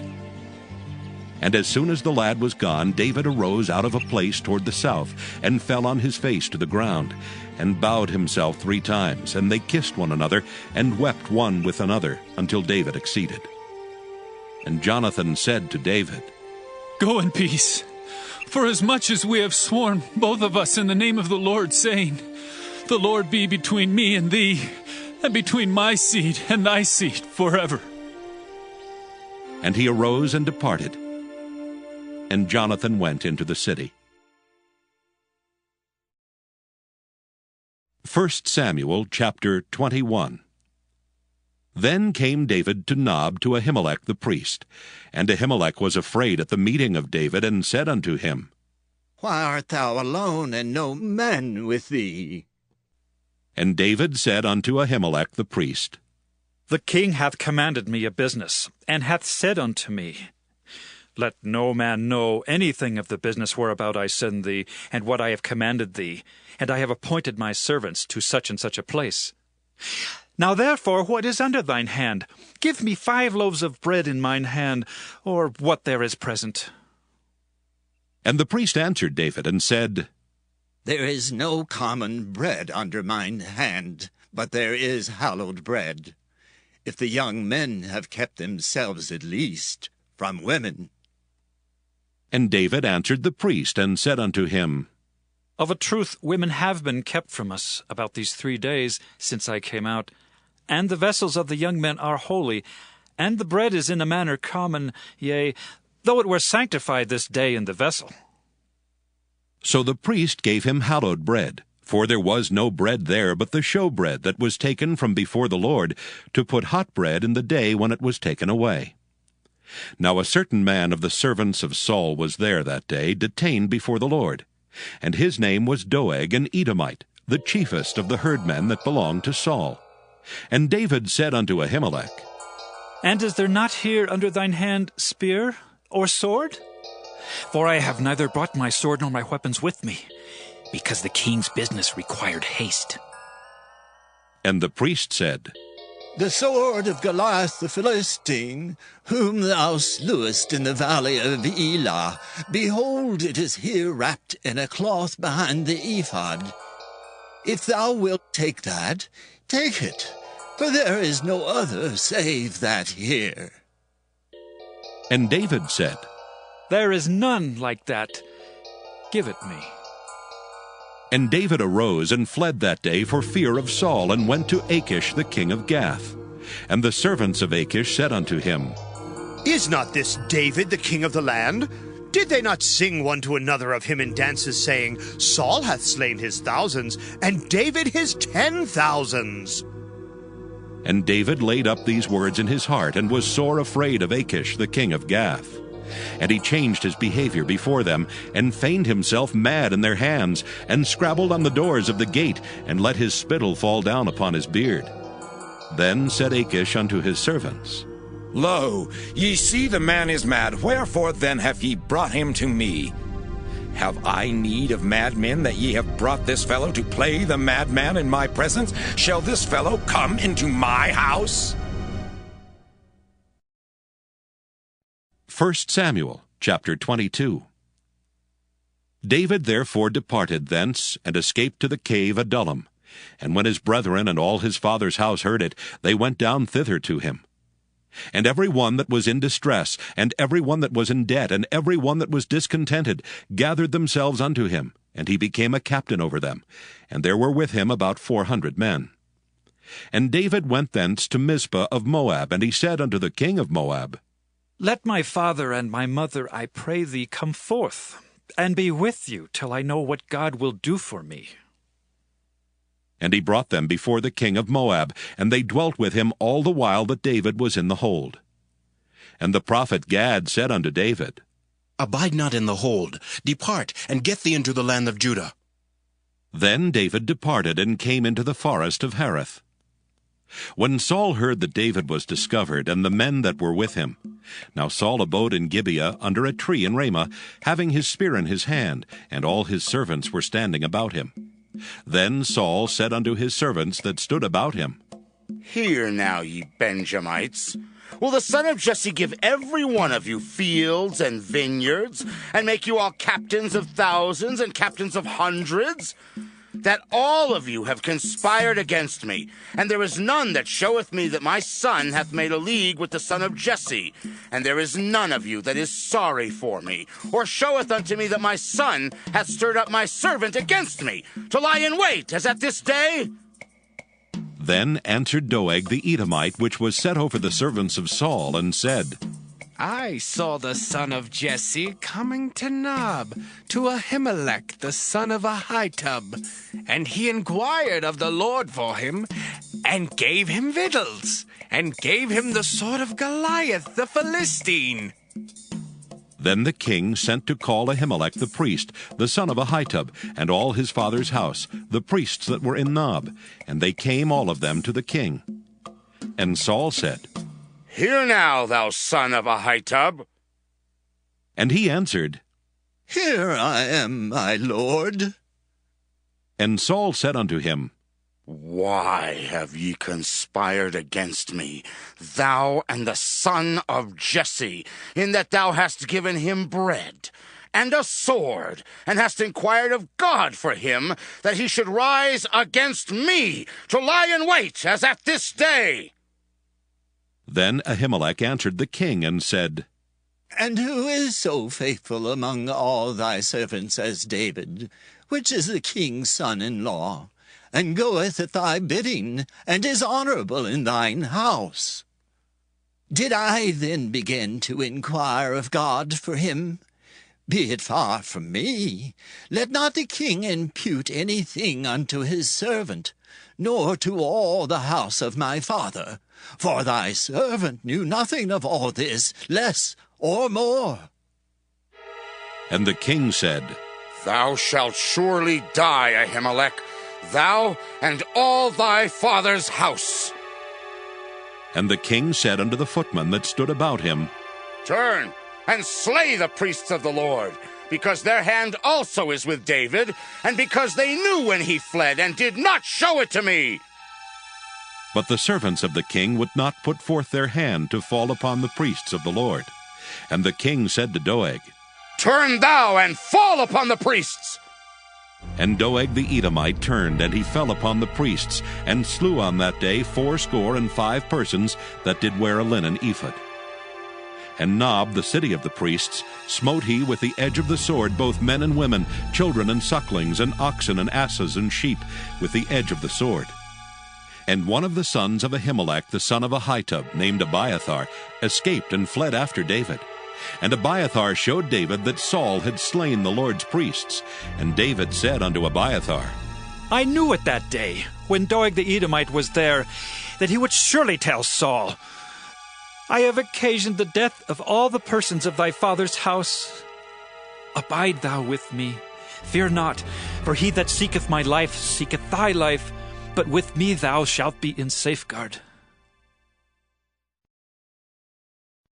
1 Samuel chapter 23. Then they told David, saying, Behold, the Philistines fight against Keilah, and they rob the threshing floors. Therefore David inquired of the Lord, saying, Shall I go and smite these Philistines?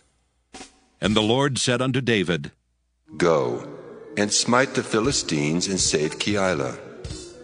And David's men said unto him, Behold, we be afraid here in Judah. How much more then if we come to Keilah against the armies of the Philistines? Then David inquired of the Lord yet again, and the Lord answered him and said, Arise, go down to Keilah, for I will deliver the Philistines into thine hand. So David and his men went to Keilah, and fought with the Philistines, and brought away their cattle, and smote them with a great slaughter. So David saved the inhabitants of Keilah. And it came to pass, when Abiathar the son of Ahimelech fled to David to Keilah, that he came down with an ephod in his hand. And it was told Saul that David was come to Keilah, and Saul said, God hath delivered him into mine hand, for he is shut in by entering into a town that hath gates and bars. And Saul called all the people together to war, to go down to Keilah to besiege David and his men. And David knew that Saul secretly practiced mischief against him. And he said to Abiathar the priest, Bring hither the ephod. Then said David, O Lord God of Israel, thy servant hath certainly heard that Saul seeketh to come to Keilah to destroy the city for my sake. Will the men of Keilah deliver me up into his hand? Will Saul come down as thy servant hath heard? O Lord God of Israel, I beseech thee, tell thy servant. And the Lord said, He will come down. Then said David, Will the men of Keilah deliver me and my men into the hand of Saul? And the Lord said, They will deliver thee up. Then David and his men, which were about 600, arose and departed out of Keilah, and went whithersoever they could go. And it was told Saul that David was escaped from Keilah, and he forbare to go forth. And David abode in the wilderness in strongholds, and remained in a mountain in the wilderness of Ziph. And Saul sought him every day, but God delivered him not into his hand. And David saw that Saul was come out to seek his life, and David was in the wilderness of Ziph in a wood. And Jonathan, Saul's son, arose, and went to David into the wood, and strengthened his hand in God.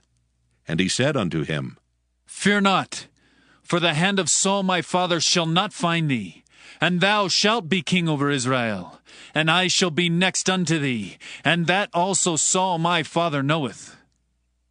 And they two made a covenant before the Lord. And David abode in the wood, and Jonathan went to his house. Then came up the Ziphites to Saul to Gibeah, saying, Doth not David hide himself with us in strongholds in the wood, in the hill of Keilah, which is on the south of Jeshimon? Now therefore, O king, come down according to all the desire of thy soul to come down, and our part shall be to deliver him into the king's hand. And Saul said, Blessed be ye of the Lord, for ye have compassion on me. Go, I pray you, prepare yet, and know and see his place where his haunt is, and who hath seen him there, for it is told me that he dealeth very subtly. See therefore, and take knowledge of all the lurking places where he hideth himself, and come ye again to me with the certainty, and I will go with you. And it shall come to pass, if he be in the land, that I will search him out throughout all the thousands of Judah. And they arose and went to Ziph before Saul. But David and his men were in the wilderness of Maon, in the plain on the south of Jeshimon. Saul also and his men went to seek him, and they told David. Wherefore he came down into a rock, and abode in the wilderness of Maon. And when Saul heard that, he pursued after David in the wilderness of Maon. And Saul went on this side of the mountain, and David and his men on that side of the mountain. And David made haste to get away for fear of Saul. For Saul and his men compassed David and his men round about to take them. But there came a messenger unto Saul, saying, Haste thee and come, for the Philistines have invaded the land. Wherefore Saul returned from pursuing after David, and went against the Philistines. Therefore they called that place Selah Hamalakoth. And David went up from thence, and dwelt in strongholds at En-gedi. 1 Samuel chapter 24. And it came to pass, when Saul was returned from following the Philistines, that it was told him, saying, Behold, David is in the wilderness of En-gedi. Then Saul took 3,000 chosen men out of all Israel, and went to seek David and his men upon the rocks of the wild goats. And he came to the sheepcotes by the way, where was a cave. And Saul went in to cover his feet, and David and his men remained in the sides of the cave. And the men of David said unto him, Behold the day of which the Lord said unto thee, Behold, I will deliver thine enemy into thine hand, that thou mayest do to him as it shall seem good unto thee. Then David arose and cut off the skirt of Saul's robe privily. And it came to pass afterward that David's heart smote him, because he had cut off Saul's skirt. And he said unto his men, The Lord forbid that I should do this thing unto my master, the Lord's anointed, to stretch forth mine hand against him, seeing he is the anointed of the Lord. So David stayed his servants with these words, and suffered them not to rise against Saul. But Saul rose up out of the cave, and went on his way. David also arose afterward, and went out of the cave, and cried after Saul, saying, My Lord, the King! And when Saul looked behind him, David stooped with his face to the earth, and bowed himself. And David said to Saul, Wherefore hearest thou men's words, saying, Behold, David seeketh thy hurt? Behold, this day thine eyes have seen how that the Lord hath delivered thee today into mine hand in the cave. And some bade me kill thee, but mine eyes spared thee. And I said, I will not put forth mine hand against my Lord, for he is the Lord's anointed. Moreover, my father, see the skirt of thy robe in my hand, for in that I cut off the skirt of thy robe, and killed thee not. Know thou, and see that there is neither evil nor transgression in mine hand, and I have not sinned against thee, yet thou huntest my soul to take it. The Lord judge between me and thee, and the Lord avenge me of thee. But mine hand shall not be upon thee. As saith the proverb of the ancients, Wickedness proceedeth from the wicked, but mine hand shall not be upon thee. After whom is the king of Israel come out? After whom dost thou pursue? After a dead dog? After a flea? The Lord therefore be judge, and judge between me and thee, and see, and plead my cause, and deliver me out of thine hand. And it came to pass, when David had made an end of speaking these words unto Saul, that Saul said, Is this thy voice, my son David? And Saul lifted up his voice and wept. And he said to David, Thou art more righteous than I, for thou hast rewarded me good, whereas I have rewarded thee evil. And thou hast showed this day how that thou hast dealt well with me. Forasmuch as when the Lord had delivered me into thine hand, thou killedst me not. For if a man find his enemy, will he let him go well away? Wherefore the Lord reward thee good for that thou hast done unto me this day. And now, behold, I know well that thou shalt surely be king, and that the kingdom of Israel shall be established in thine hand. Swear now therefore unto me by the Lord, that thou wilt not cut off my seed after me, and that thou wilt not destroy my name out of my father's house. And David sware unto Saul, and Saul went home, but David and his men gat them up unto the hold. 1 Samuel chapter 25. And Samuel died. And all the Israelites were gathered together and lamented him, and buried him in his house at Ramah. And David arose and went down to the wilderness of Paran. And there was a man in Maon whose possessions were in Carmel. And the man was very great, and he had 3,000 sheep and 1,000 goats, and he was shearing his sheep in Carmel. Now the name of the man was Nabal, and the name of his wife Abigail, and she was a woman of good understanding, and of a beautiful countenance. But the man was churlish and evil in his doings, and he was of the house of Caleb. And David heard in the wilderness that Nabal did shear his sheep. And David sent out 10 young men, and David said unto the young men, Get you up to Carmel, and go to Nabal, and greet him in my name.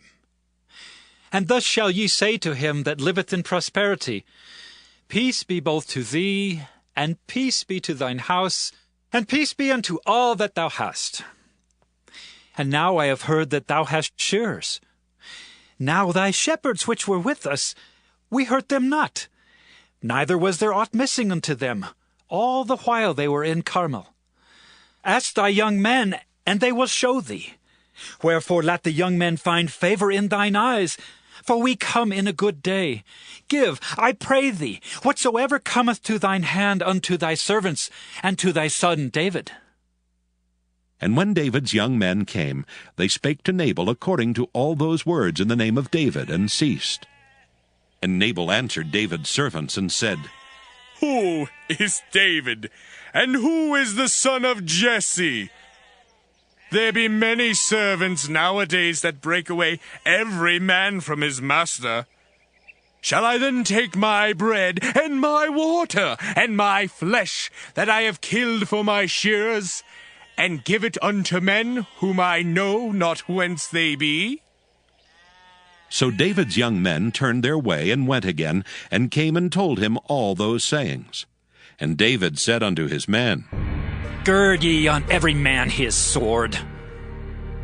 And they girded on every man his sword, and David also girded on his sword. And there went up after David about 400 men, and 200 abode by the stuff. But one of the young men told Abigail, Nabal's wife, saying, Behold, David sent messengers out of the wilderness to salute our master, and he railed on them. But the men were very good unto us, and we were not hurt, neither missed we anything, as long as we were conversant with them when we were in the fields. They were a wall unto us both by night and day, all the while we were with them, keeping the sheep. Now therefore know and consider what thou wilt do, for evil is determined against our master, and against all his household, for he is such a son of Belial that a man cannot speak to him. Then Abigail made haste, and took 200 loaves, and 2 bottles of wine, and 5 sheep ready dressed, and 5 measures of parched corn, and 100 clusters of raisins, and 200 cakes of figs, and laid them on asses. And she said unto her servants, Go on before me. Behold, I come after you. But she told not her husband Nabal. And when it was so, as she rode on the ass, that she came down by the covert of the hill, and behold, David and his men came down against her, and she met them. Now David had said, Surely in vain have I kept all that this fellow hath in the wilderness, so that nothing was missed of all that pertained unto him. And he hath requited me evil for good. So, and more also do God unto the enemies of David, if I leave all that pertain to him by the morning light any that pisseth against the wall. And when Abigail saw David, she hasted and lighted off the ass, and fell before David on her face, and bowed herself to the ground, and fell at his feet, and said, Upon me, my lord, upon me let this iniquity be, and let thine handmaid, I pray thee, speak in thine audience, and hear the words of thine handmaid. Let not, my lord, I pray thee, regard this man of Belial, even Nabal. For as his name is, so is he. Nabal is his name, and folly is with him. But I, thine handmaid, saw not the young men of my lord, whom thou didst send. Now therefore, my lord, as the Lord liveth, and as thy soul liveth, seeing the Lord hath withholden thee from coming to shed blood, and from avenging thyself with thine own hand, Now let thine enemies, and they that seek evil to my Lord, be as Nabal. And now this blessing which thine handmaid hath brought unto my Lord, let it even be given unto the young men that follow my Lord. I pray thee, forgive the trespass of thine handmaid, for the Lord will certainly make my Lord a sure house, because my Lord fighteth the battles of the Lord, and evil hath not been found in thee all thy days. Yet a man is risen to pursue thee, and to seek thy soul. But the soul of my Lord shall be bound in the bundle of life with the Lord thy God, and the souls of thine enemies, them shall he sling out, as out of the middle of a sling. And it shall come to pass, when the Lord shall have done to my Lord according to all the good that he hath spoken concerning thee, and shall have appointed thee ruler over Israel, that this shall be no grief unto thee, nor offense of heart unto my Lord, either that thou hast shed blood causeless, or that my Lord hath avenged himself. But when the Lord shall have dealt well with my Lord, then remember thine handmaid. And David said to Abigail, Blessed be the Lord God of Israel, which sent thee this day to meet me. And blessed be thy advice, and blessed be thou, which hast kept me this day from coming to shed blood, and from avenging myself with mine own hand. For in very deed, as the Lord God of Israel liveth, which hath kept me back from hurting thee, except thou hast hasted and come to meet me, surely there had not been left unto Nabal by the morning light any that pisseth against the wall. So David received of her hand that which she had brought him, and said unto her, Go up in peace to thine house. See, I have hearkened to thy voice, and have accepted thy person. And Abigail came to Nabal, and behold, he held a feast in his house, like the feast of a king. And Nabal's heart was merry within him, for he was very drunken. Wherefore she told him nothing less or more until the morning light. But it came to pass in the morning, when the wine was gone out of Nabal, and his wife had told him these things, that his heart died within him, and he became as a stone. And it came to pass about 10 days after, that the Lord smote Nabal, that he died. And when David heard that Nabal was dead, he said, Blessed be the Lord, that hath pleaded the cause of my reproach from the hand of Nabal, and hath kept his servant from evil. For the Lord hath returned the wickedness of Nabal upon his own head. And David sent and communed with Abigail to take her to him to wife. And when the servants of David were come to Abigail to Carmel, they spake unto her, saying, David sent us unto thee, to take thee to him to wife. And she arose and bowed herself on her face to the earth, and said, Behold, let thine handmaid be a servant to wash the feet of the servants of my Lord. And Abigail hasted and arose and rode upon an ass with 5 damsels of hers that went after her. And she went after the messengers of David and became his wife. David also took Ahinoam of Jezreel, and they were also both of them his wives. But Saul had given Michal his daughter, David's wife, to Phalti the son of Laish, which was of Gallim. 1 Samuel, chapter 26. And the Ziphites came unto Saul to Gibeah, saying, Doth not David hide himself in the hill of Hachilah, which is before Jeshimon? Then Saul arose and went down to the wilderness of Ziph, having 3,000 chosen men of Israel with him, to seek David in the wilderness of Ziph. And Saul pitched in the hill of Hachilah, which is before Jeshimon by the way. But David abode in the wilderness, and he saw that Saul came after him into the wilderness. David therefore sent out spies, and understood that Saul was come in very deed. And David arose and came to the place where Saul had pitched. And David beheld the place where Saul lay, and Abner the son of Ner the captain of his host. And Saul lay in the trench, and the people pitched round about him. Then answered David and said to Ahimelech the Hittite, and to Abishai the son of Zeruiah brother of Joab, saying, Who will go down with me to Saul to the camp? And Abishai said, I will go down with thee. So David and Abishai came to the people by night, and behold, Saul lay sleeping within the trench, and his spear stuck in the ground at his bolster. But Abner and the people lay round about him. Then said Abishai to David, God hath delivered thine enemy into thine hand this day. Now therefore let me smite him, I pray thee, with the spear even to the earth at once, and I will not smite him the second time. And David said to Abishai, Destroy him not. For who can stretch forth his hand against the Lord's anointed and be guiltless? David said furthermore, As the Lord liveth, the Lord shall smite him, or his day shall come to die, or he shall descend into battle and perish. The Lord forbid that I should stretch forth mine hand against the Lord's anointed. But I pray thee, take thou now the spear that is at his bolster, and the cruse of water, and let us go.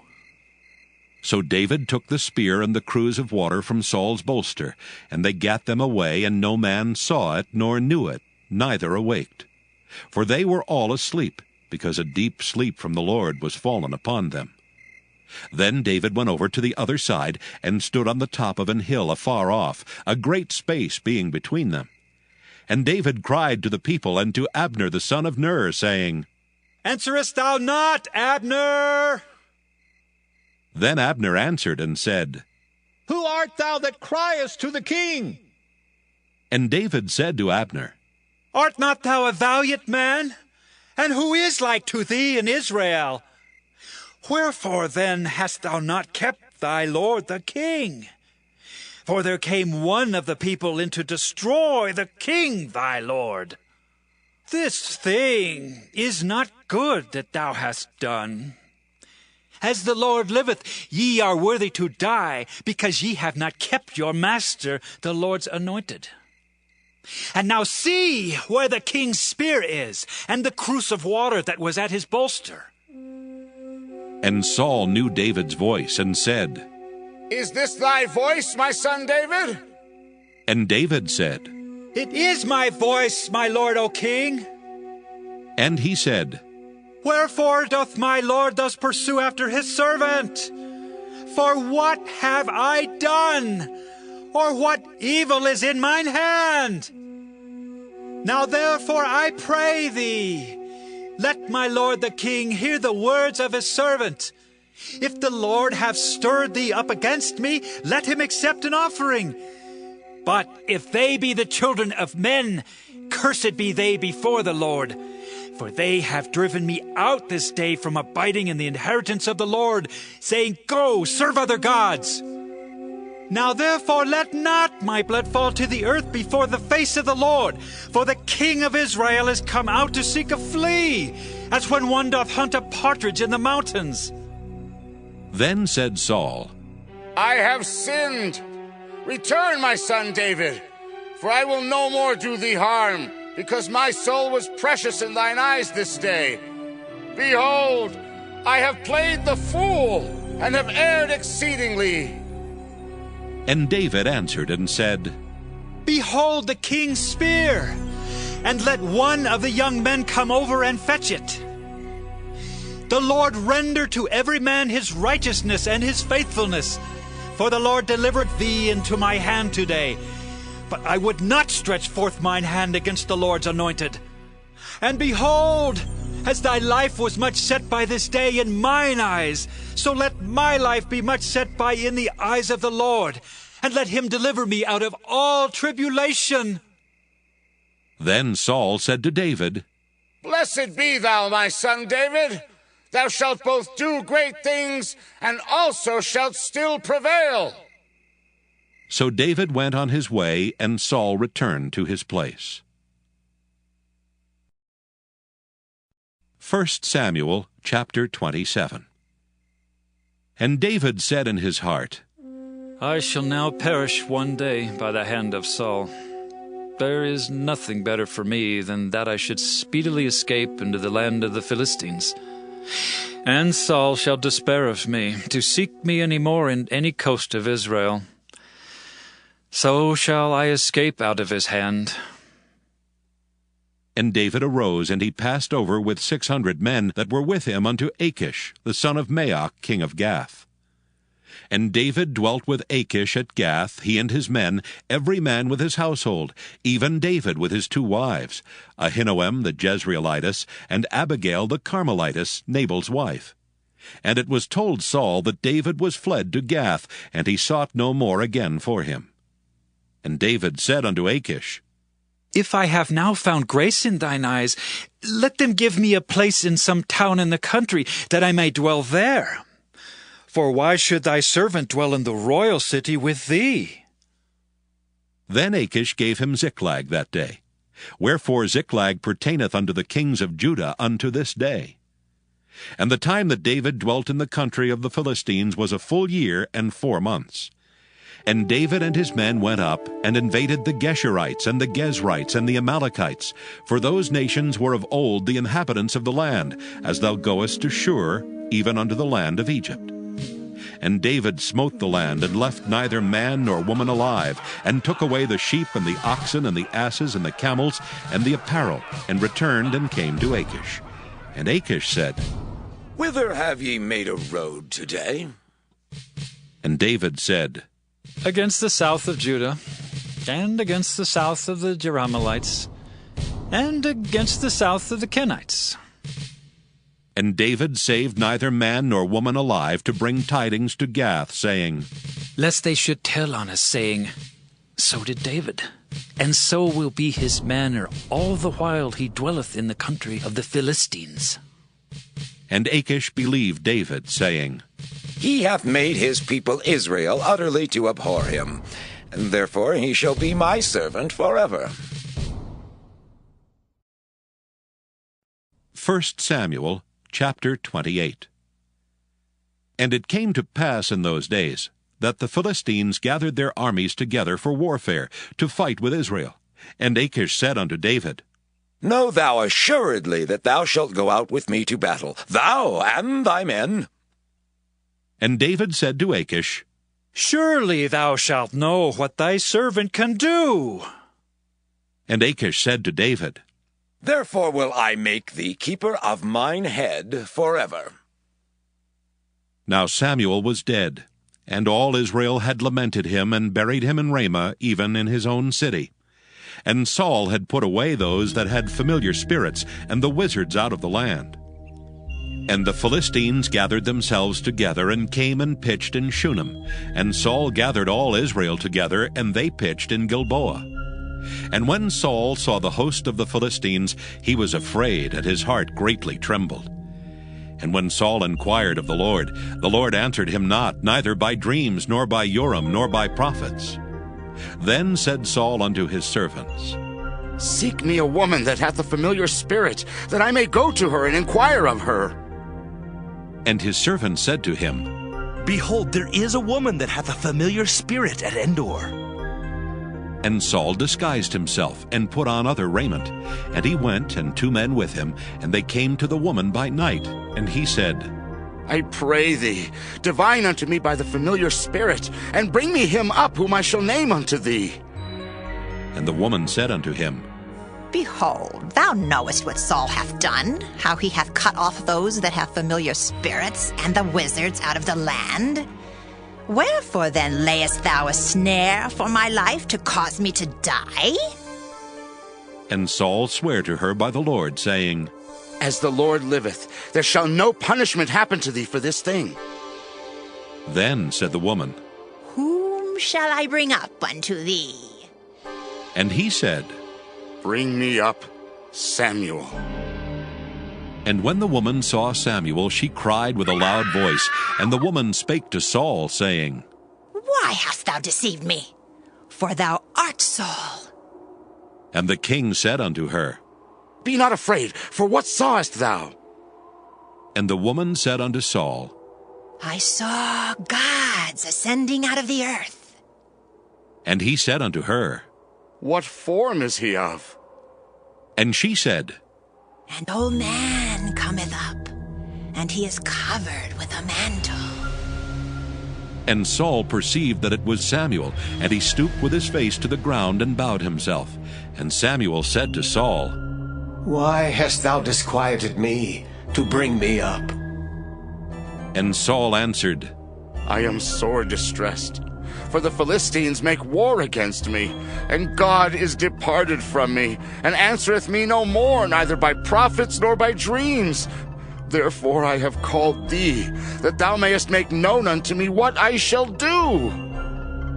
Then said Samuel, Wherefore then dost thou ask of me, seeing the Lord is departed from thee, and is become thine enemy? And the Lord hath done to him as he spake by me. For the Lord hath rent the kingdom out of thine hand, and given it to thy neighbor, even to David. Because thou obeyedst not the voice of the Lord, nor executedst his fierce wrath upon Amalek, therefore hath the Lord done this thing unto thee this day.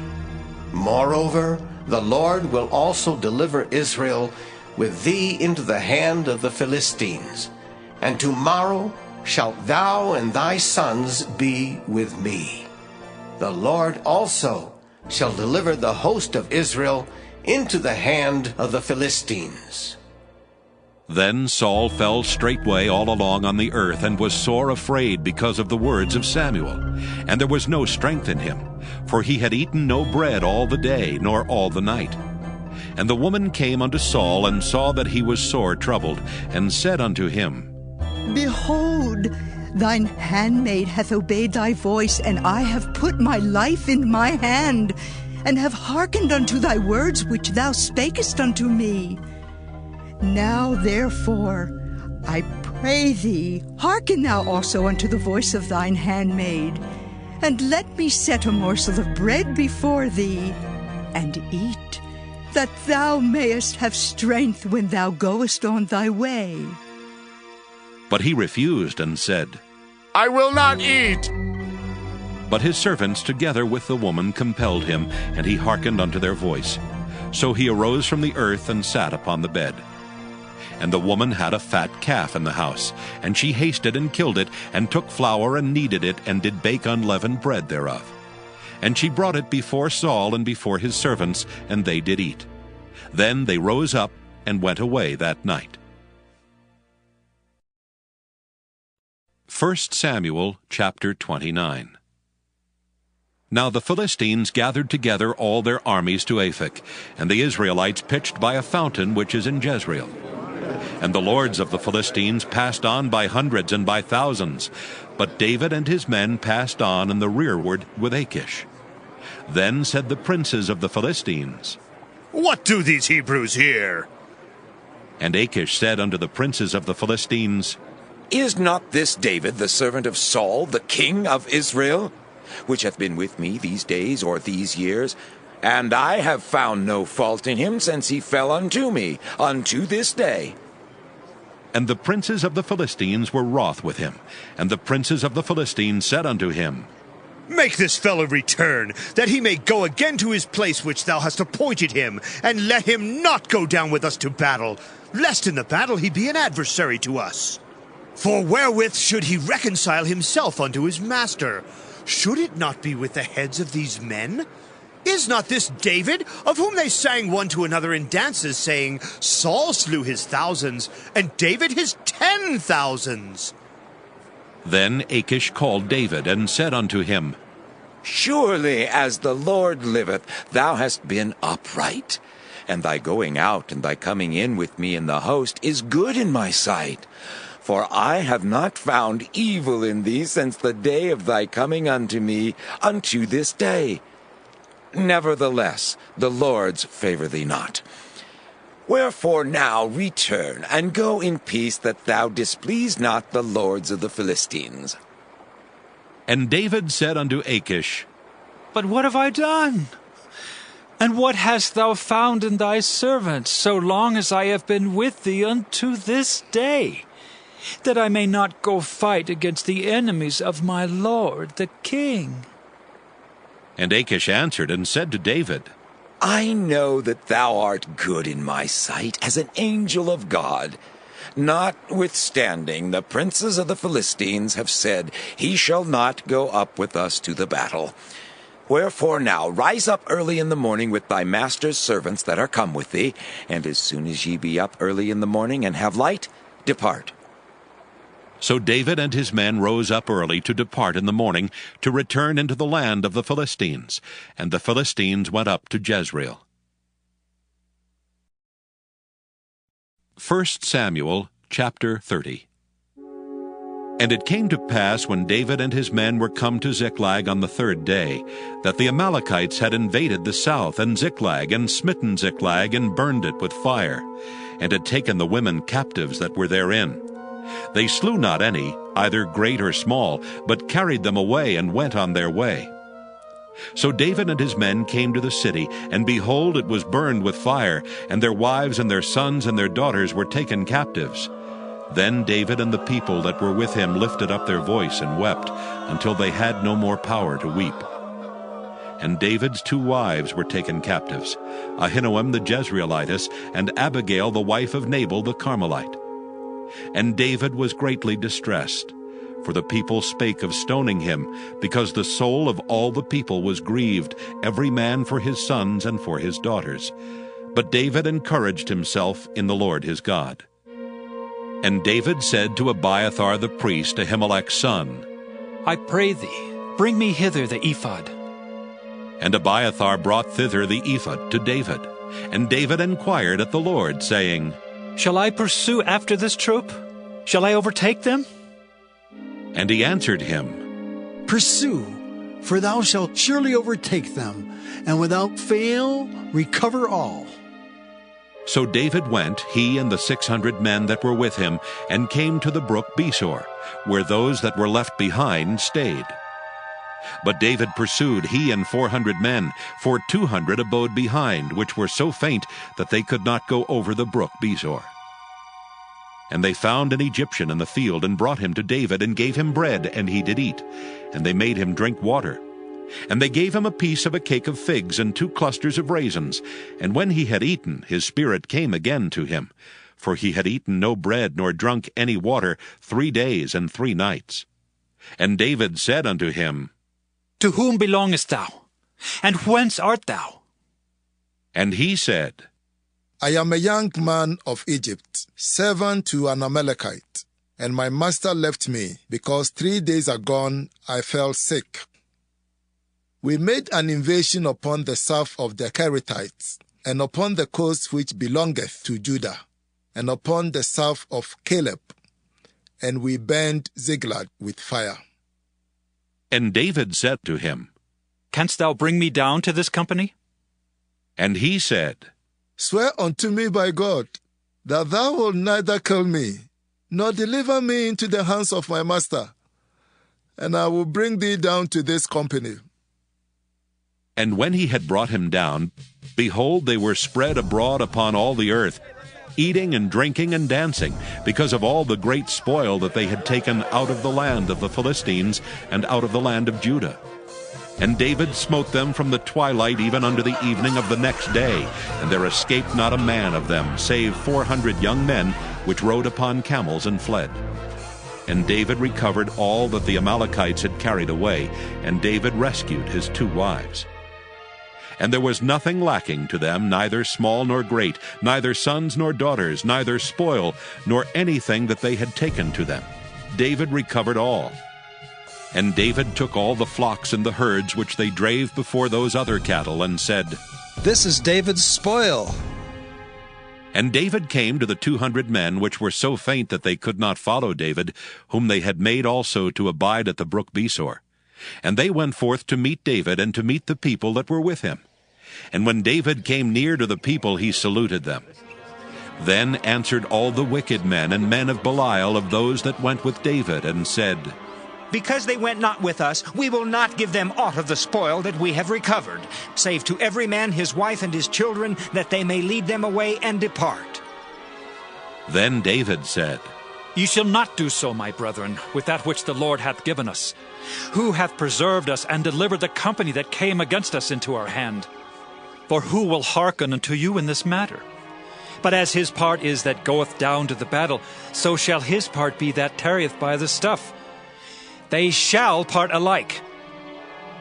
And it was so from that day forward that he made it a statute and an ordinance for Israel unto this day. And when David came to Ziklag, he sent of the spoil unto the elders of Judah, even to his friends, saying, Behold, a present for you, of the spoil of the enemies of the Lord.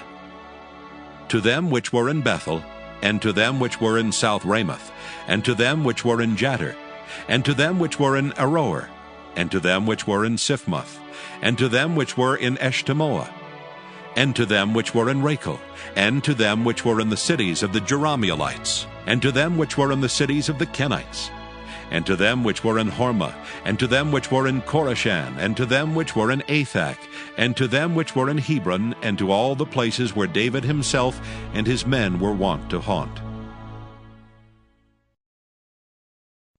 1 Samuel chapter 31.